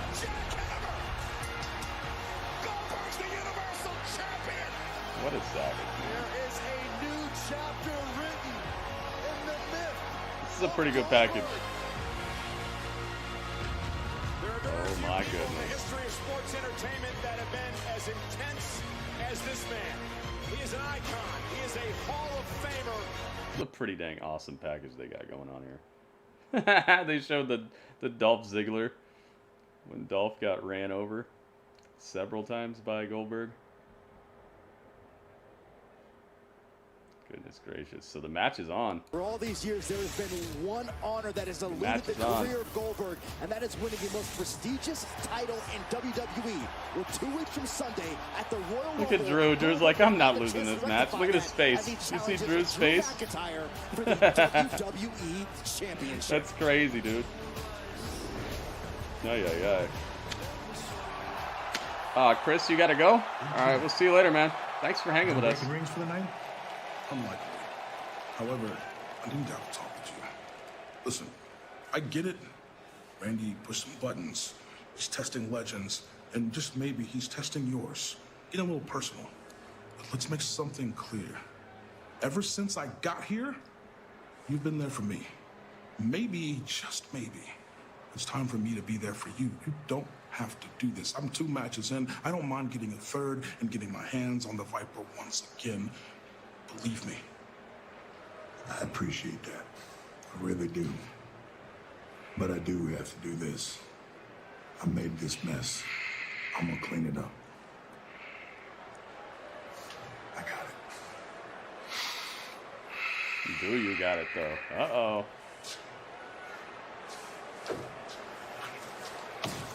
Guess it's time to play the game, huh? Yeah. It's time to play the game.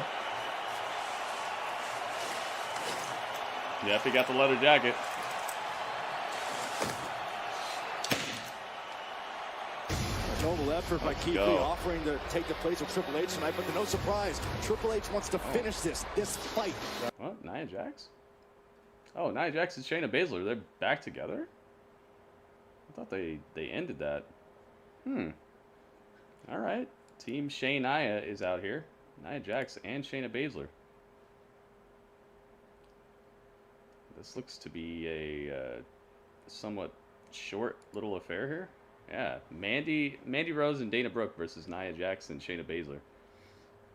I do not anticipate this being a long one. And they just went to commercial as well. Oh boy. Looks like they're cutting it a little close. I don't think she's main event, because they still got the Triple H and Randy thing coming up.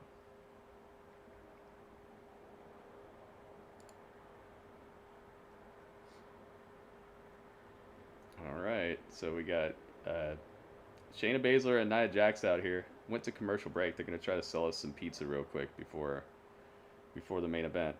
They're like, don't you want some pizza for the main event? That would be nice.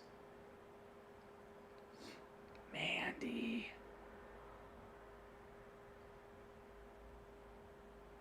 So is this like an actual feud here?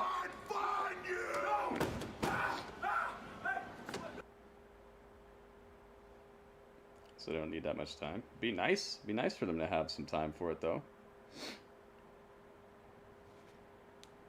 Hey, thank you for the host. Is that Second City? Yeah. Heck yeah. January 31st is the Rumble, yep. Final day of January. Nice even finish.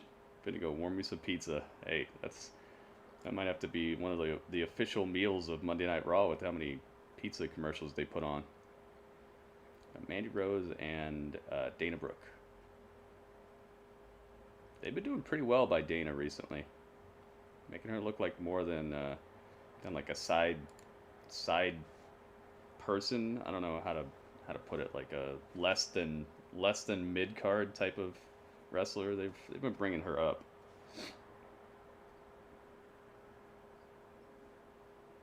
I do it every time.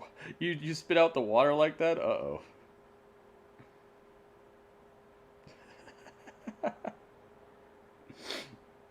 Ay.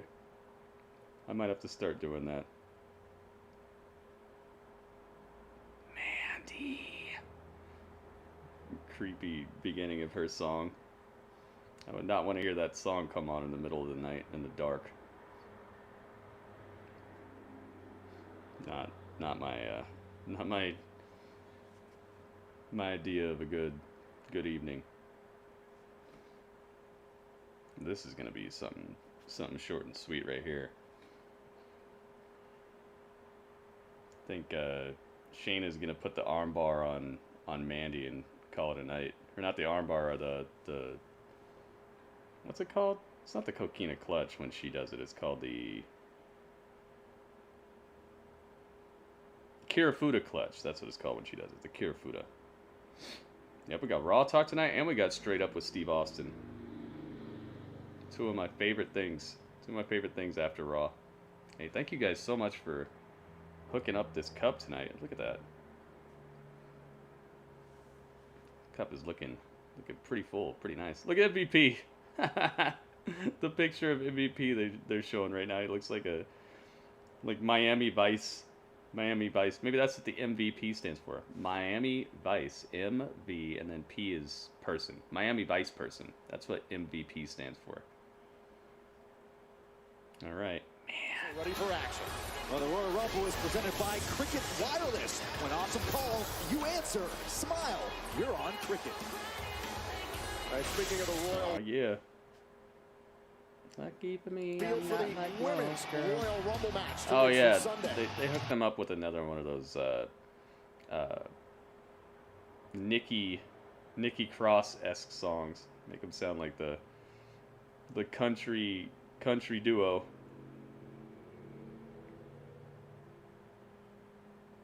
Shayna Baszler, that went out the window. Mandy and Dana believe they finally got their point through to Shayna Baszler last week. Otis got a lucky one. I wish Otis was on Raw, man. Yeah, they I don't know what they're doing, man. That Otis, he was hot for a second, then they really cooled off on him all the way. Clearing for the 2021 Royal Rumble match. Oh, and Shayna, we see you there? Oh, honey, we are tossing you over that top rope harder than a Kardashian tosses Kanye to the curb. Oh, dang, it's like that? Why's it got to be all that? I need a new Mandy Rose picture. Do I? Why? Because her hair is all soccer mommed up?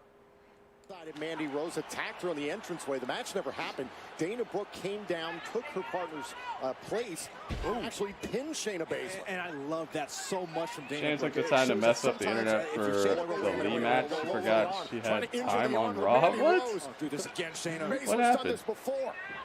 Yeah, this match is probably not going to be very long. Waleed, welcome back, dude. What Dana Brooke showed us last week is that sometimes for Shayna Baszler and Nia Jax, you torment your foes too much that it blows up in your face. Got a headlock going on, but I don't think Dana knows that there was a tag, and Nia, oh my goodness. Nia just splattering Dana Brooke to the mat. Dana Brooke hit the wall. Nia Jax will be entering her third Royal Rumble. In fact, 2 years ago, she competed in Shayna Blazer. Gotta call her Shayna Blazer now, like Charlotte called her. This is how you that was awesome right there. Just splatterhoused her. And just demolishing Nia Jax. Dana Brooke in the corner. Now, arrogant cover here and a kick out by Arrogant Brooke. pen does not pay dividends. And Nia Jax so destructive in that ring. Triple H and Randy, they're going to be squaring off in just a couple minutes here. Ranks of the women's tag team division, we saw Charlotte Flair Shayna Blazer. earlier on tonight with Lacey Evans and Charlotte's own father, Rick Sounds Flair. like Shayna plays for the Portland basketball team. At the same time, the women's tag team champion Charlotte Flair and Asuka can defend their titles on any brand in WWE. Mandy on the apron. Yeah, you can point to Dana with a sit-out jawbreaker. Tracking Nia, but Nia able to get to the corner, and Shayna's back in. Titles to Flair and Asuka at the TLC pay-per-view a few weeks ago. There goes Baszler, who's legal. Gets the hot tag. Book some time. Here comes Rose. Mandy Rose ducking under the income clothesline, handing out some of her own offense, and Shayna getting taken down twice. Hands of Shayna Baszler and Nia Jax. And down goes Flapjacks. Nice. Whoa, a little kip up from Mandy Rose here. Mandy Rose is fired up. Look at that. That's what that soccer mom haircut will do to you, man. Teeing off. Makes you even more brutal. Mandy Rose is overwhelming Shayna Baszler. Knee strike. That was beautiful. Now into the cover. There you go. Uno does dos. No. Nia Jax. Oh my goodness. Just tugging Mandy Rose out of the ring and then headbutting her to the. We call that a Polynesian hello time. To the outside. Oh, that has been the story of Nia Jax and Shayna Look like Baszler. a cracked her walnut right there. Oh, look at this. I have a feeling things are about to change for the Samoan drop. Goodbye bye. Goodbye bye. Samoan drop. And a devastating That's one. Dunzo. Cover. No. Dana able to break it up. Good stuff. Operating in fearless mode. Oh my goodness. Knee high on the spine of whoa, whoa, whoa. Shayna Baszler pulling out some new offense tonight. Before the referee's 5 count. Jax is still little swinging backbreaker, and now a double Mandy and Dana sandwich. Compression gets destroyed. They both get destroyed in the corner. Tag made. Baszler tagging herself in. And that's it. Kirifuda locked in. Is it over? It's done. What did I say? Mandy tapping. What did I say? Mandy tapping. Here are your winners by submission. I told you. Kirifuda clutch to Mandy for the win. I said it, and it came to pass. That's what you get, though. I'm glad that they're somewhat keeping Dana looking strong, because they've done a lot to build her up. It's been over time, but they've made Dana appear more and more legitimate in this women's division. I'm glad they're not taking that apart. Mandy could take losses because there's not that much that's expected of her. Just for her to have an okay match is pretty much the expectation there. But Dana, they've actually been putting in work to make her more legitimate. Here we go, Randy backstage. Triple H, it is a fight. Triple H and Randy Orton next. Oh boy. Dang, dude. Coming up next, after they sell us some more pizza. All right, Mandy, you gotta go. Like Nia and Shayna, you saw they zoomed in on Nia at the end there, and she had a look on her face like, oh, this girl, we're really still doing this thing where you just do whatever you want. I wouldn't be surprised if we see Shayna versus Nia at maybe WrestleMania, maybe even. You guys think they're gonna do Fastlane this year, or do you think they're gonna switch it up? You think they might do Great Balls of Fire again or something? Yeah, she choked her out. Where's the no contest at? Yeah. I don't know. Well, I can actually be part of this.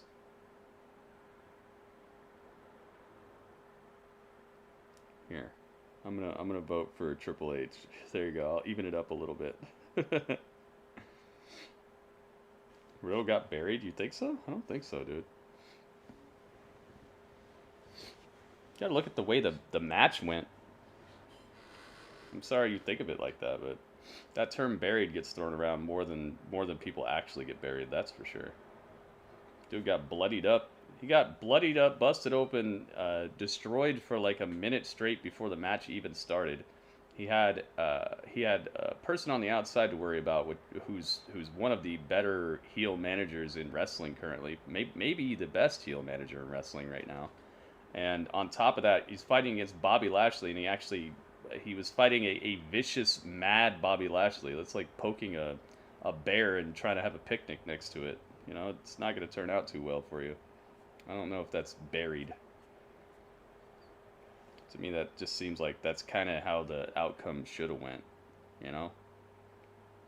It's like saying I'm buried if I get shot in the leg and I can't walk for a bit. It's like, dude, that's what happens. That's what happens when you mess with Bobby Lashley and a angry, vicious Bobby Lashley that jumps you before the bell even rings.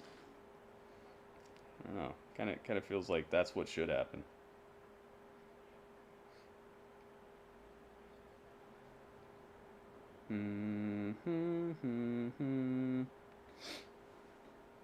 Now you got that song stuck in my head again. You had to bring up Bobby Lashley, didn't you? I had that song pretty much out of my head. Now it's back. Thanks, Gangsta Chef. Now I got that song stuck in my head again. Daniel, what's up, dude? Here, just in time for the main event. Yes. Want to see what they're going to do here. Triple H is all dressed up like he's going to have a real match, though. He's got his leather jacket on and his...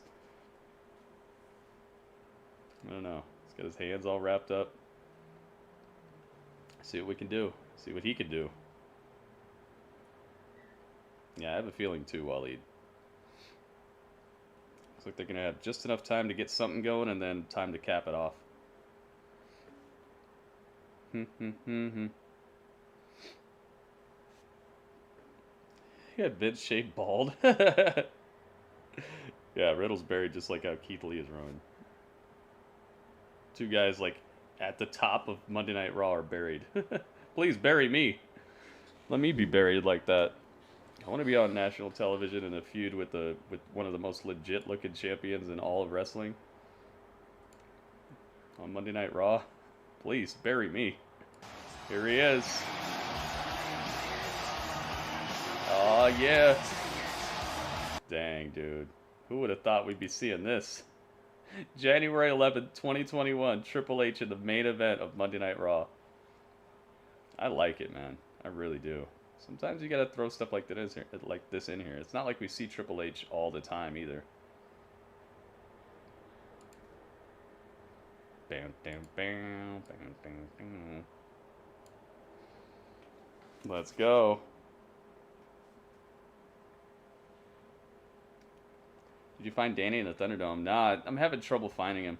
He's wearing like a black shirt, and he's in kind of like a darker looking room, so it's proving difficult. I've been looking around all night, every single angle. I'm even looking all the way up at the top as they show like towards the announce table. I still haven't seen him yet.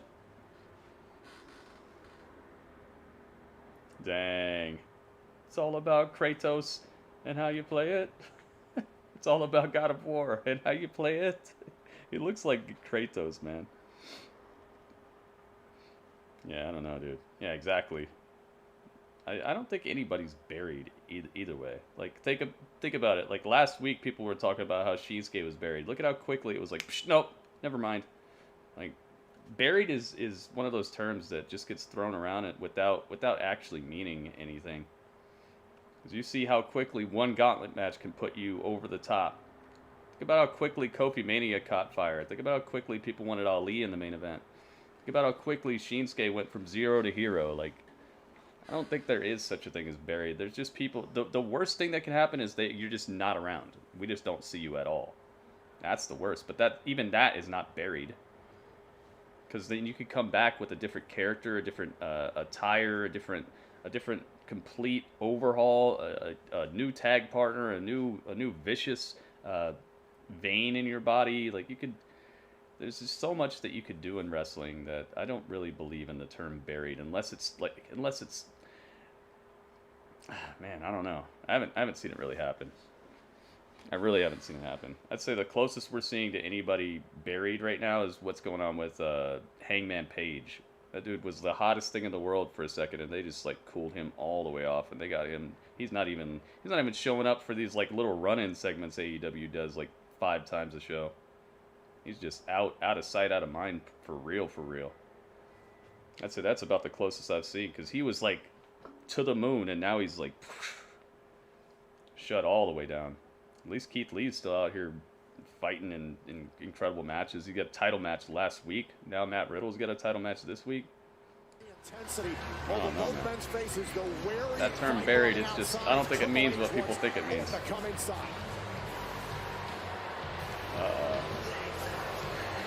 Just finding his way into the ring. Triple H has him cut off at the pass, though.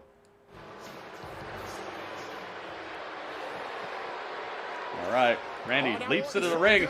Oh my goodness, and he gets clocked right off the bat. Ooh.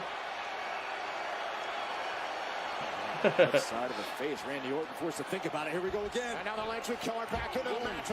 Try to find Danny using the Kurt angle. Oh my goodness, Big Red. Oh, vicious pinpoint shots by Orton. This is what Randy Orton wanted. The Kurt angle. Oh, jeez, man.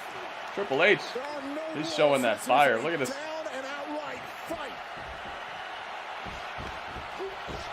Oh, Triple H telegraphing the back body drop a little bit too much. Randy Orton able to capitalize. Nasty, deep uppercuts. Oh my goodness. Executed by Randy Orton. Pushing Triple H to the outside. Oh, now Orton has Triple H in his wheelhouse.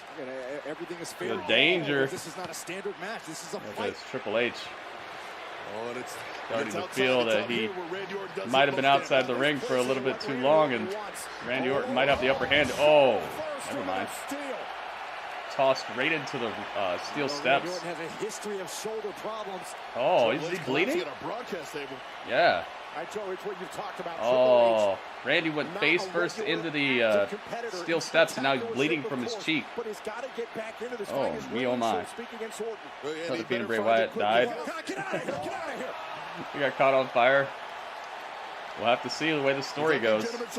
As of right now, they're not around. Oh my goodness. Oh, you see that uppercut thumb to the eye? Oh.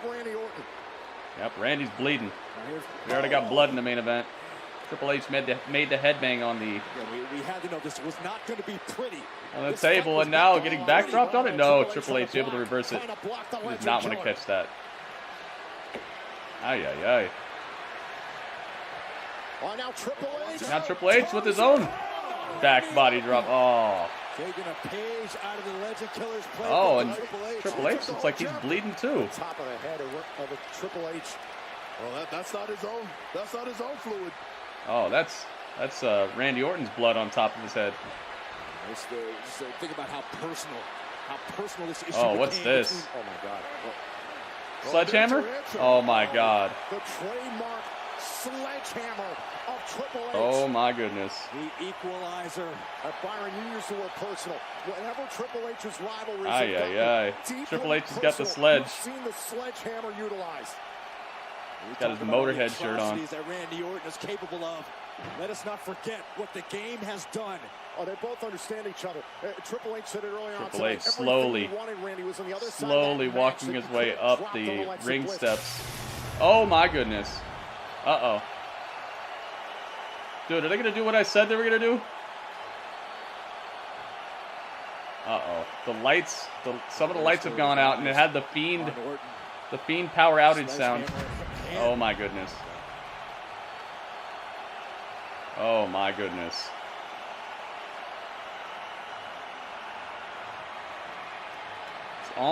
It's almost completely dark in the arena.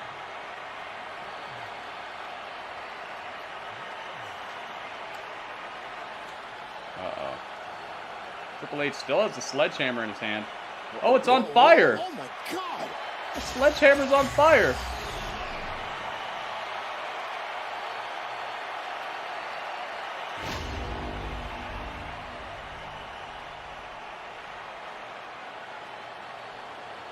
And now Triple H is gone. Triple H disappeared.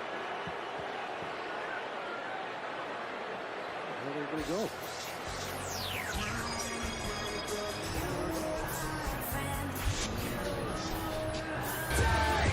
What is going on here? Holy moly.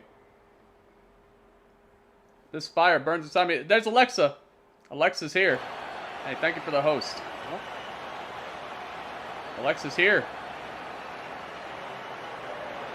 They're kind of doing what I said they should do. Triple H disappeared.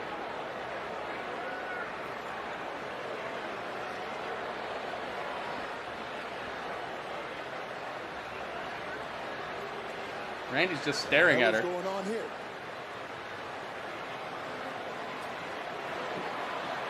What's this? Pain! Oh, she threw a fireball at his face.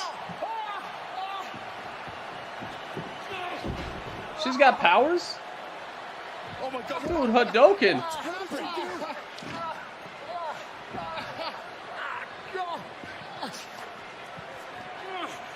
She blind him? Blinded. Randy Orton might be blind.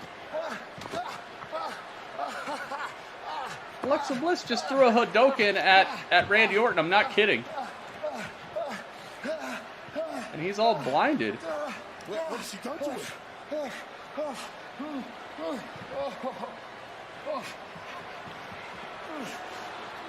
Wow. And now the USA. Well, that's one way to go off the air. Goodness gracious. What? She's got fireballs, dude. I guess in her off time, Alexa Bliss has been hanging out with Ryu and Ken and M. Bison. Ay, dude. Wow. Alexa Bliss returns with the fireball powers. Braxton, what's going on, man? Yeah, Triple H just disappeared. His sledgehammer caught on fire, and then the lights went out, and then Triple H was gone. And then Alexa appeared, and she showed Randy some new tricks. What is going on, man?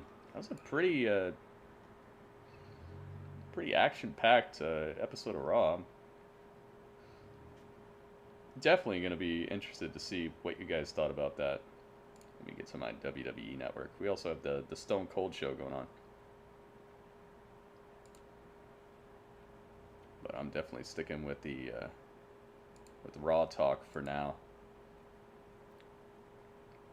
Raw Talk will probably be on for, I don't know, 25 minutes or something. So we'll probably still be able to catch some of the Stone Cold show. You guys can watch whatever you want, but that's just what I'm going to be doing. I knew it was going to happen. I predicted that's what was going to happen, kind of. I said that the lights would go out, the lights would come back on, Alexa would be there, and then she'd like catch both of them on fire. So I kind of got it right. Now that I think about it, I kind of predicted that whole thing. But then I tried to make it funny. I said maybe she'll catch their shoes on fire and they'll be like hopping around at the end of the show, like ah, ooh, ah, ooh, ah. All right, so I'm on the network now, so we're getting ourselves some Raw talk. We're supposed to have MVP, Bobby Lashley, and is it Nia Jax? We'll have to see who they put on. Let's get Alexa out of here with her fireball powers. Next thing is she's gonna be like doing ultra combos on people. She's gonna have Ryu fireballs. She's gonna have Killer Instinct ultra combos, and Randy Orton already had Mortal Kombat fatalities with the with the catching the Fiend on fire. Yeah, Danny, I was looking for you, man. I couldn't spot you. Did you see you? That's how you end Raw. Yeah, that was a pretty good ending. So he's gonna be the UK Cruiserweight Champion. Oh, they're leaving that on him?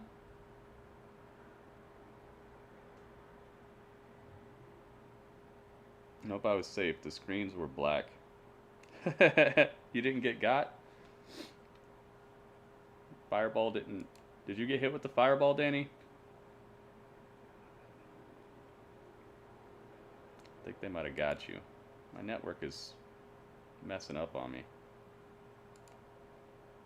Come on, network. My internet's doing fine. I haven't dropped one frame tonight, so that's good. You couldn't see me before Gulak's leg blocked me during the forearm from AJ. Oh.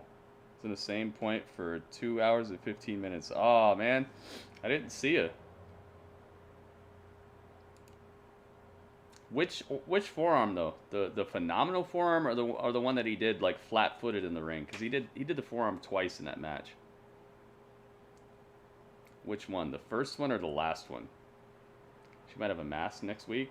You think so? I think they're gonna leave her looking like that. I think the main the main thing that they might do is have the Fiend come back with like another look, or like a melted looking mask or something, even more scary looking.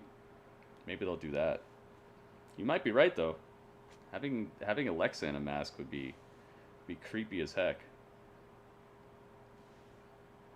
You caused this. Oh, the last one. Shayna's messing up the network now. Yeah, you predicted that. The predictions are flying. The Fiend, you think he lives within Alexa Bliss now? That'd be kind of crazy storyline. All right, here we go. Raw talk. That's kind of loud. Let's see what they got. Dang, dude. Hello, ladies and gentlemen. Welcome to the award-winning WWE ThunderDome. Yes, we had a thrilling night here at Monday Night Raw. This is the show that happens every week on the free tier of the WWE Network, and it is called Raw Talk. Okay. Baby. Oh, I don't know if it's where's added Charlie? baby, That was good, but see, you Sarah Schreiber and R-Truth. like it's R-Truth, blah, blah, blah. So, man, you got to come with us a little. Okay, hold on. slogan So name. I'll say I'm here filling in for Charlie. I am Sarah Schreiber. I am the host with, of course, let me do my intro of you, Truth, the ever entertaining, talented, 46-time, right? Yeah. Go ahead, girl. 24/7 She's got some like Mad Max looking champion. Do you mind looking if I hair peg your going on. baby? You can touch one Yeah, time. no, You can take that. no Charlie this week. R-Truth. That's it. Then we got to get a name together. So we'd be like, what? Sarah Truth? Sarah, something like that. I love it. Truth Sarah? Truth syrup. Truth syrup. Truth syrup. Oh, you talking about drugging somebody or something? No. No, You know what? I like He's to talking Sarah about and drugging Truth. somebody. We're going to talk to the truth. Yeah, And- Charlie Our will Truth is visit her crazy, mom man. for Thanksgiving. Yes. He's so funny, though. Thanksgiving. Boom. I think we're a little bit past that. But anywho, let's talk about Let's see what they got. we just witnessed. Oh. First got and the Sheamus foremost, top, did you yep. expect Heck yeah, man. the legend I like Sheamus a killer lot. Randy Orton He's and cool. the legend, I feel like, the cerebral assassin she's in the supposed to ring look like Sister together? Abigail. You think so? I don't know if she's supposed to The game like was here have and that, was in the ring. that But sort of here's the thing deal. to What her. did I we think, see I think just she's now? supposed to be a We little separate of saw a character. You might be fireball right, man. From There's so many Alexa Bliss. There's whom so we many haven't different seen in a bit. ways I know, to but interpret look at this, though. Look. Oh, here. the Fiend Randy, stuff. okay, You might be right. Here we he's go. puzzled right now. So a fireball actually Solo, goes what's up, dude? towards Thank you for Randy following. Orton's face. So, I mean, Going the through fact YouTube that we're clips seeing tomorrow. these two have had such Some history, images. Nice, such, dude. such rivalry. Very I nice. mean, Big time, 20 big years time. of Yeah, a history. long time You ago. like, Yeah, you know, yeah. Pretty Truth. well, Charlie. Yeah, but where do we Hey, go from here? you know, Drew You know what I'm saying? got Well, look, we have. Drew got the game quarantined. has Maybe a she got huge quarantined match too. stake, if you will, as we did see. Let's just hope she's all right. 2 weeks ago, with Alexa Bliss and Randy Orton, daring him Today's age, it's a little to light scary the when match people and drop stop the match showing up when on she was TV for a drenched bit. in So the I hope she's all right. gasoline. You know. He did. But now They're replaying what happened at the end of Raw possibly here. feel the presence Randy of Orton possibly getting hit in the head with a someone like fireball. The Fiend. Go back and watch was the part here. where Was Triple H he grabbed the hammer. possibly luring Alexa Bliss? You'll see or- Danny there. Oh, to get that I revenge? thought he got burnt up. I thought Randy set him on fire. You see what I'm saying? I did I'll have feel to- something within the arena. Did you not? I'll have to see what Danny Some type of tweets change. out. There was, Danny's there gonna was know the exactly lights where he was blinking. at, I so think Randy that'll Orton still that'll saw help it me a as lot well. to see it. Now you got me bothered, Sarah. You know what I I'm seen saying? Mo on the Obviously, show as we see Alexa Bliss last week. is here, He and was on she the- does get her, if you will, retribution. He was on the Miz part. On Miz Randy TV. Orton. She got creepy characteristics about her as well. You know what I'm Yeah, saying? you know when you lose everything. So she lost the Firefly Funhouse up in flames. The Fiend went up in flames at TLC. She has nothing left the to lose, fireball. correct? Alexa What Bliss do you and the think, fireball. Truth? I'm agreeing with you. Yes. I'm agreeing with you. but Alexa, why? the Alexa ball. Why? Flame on. She just Ay, ay, ay, man. absolutely blinded Randy Orton right there. I mean, I thought Raw was a I snooze fest. hope. We got I a mean, couple do we things, hope man. He's Got a done title lot of match terrible for things. I Matt mean, Riddle and that's Bobby why Triple Lashley. H We was got here. He was here Triple H to starting off the confront show with Randy Randy Orton. That he was Nice little horrific to the promo back and Legends forth there. last week at Legends Night. Yeah, but now they're bringing A bit fire of all a into this thing. You know what I'm saying? bit of Like a cool that's main like event. Very, Definitely very a dangerous. cool It's ending as very well. shocking. The It is double very hot.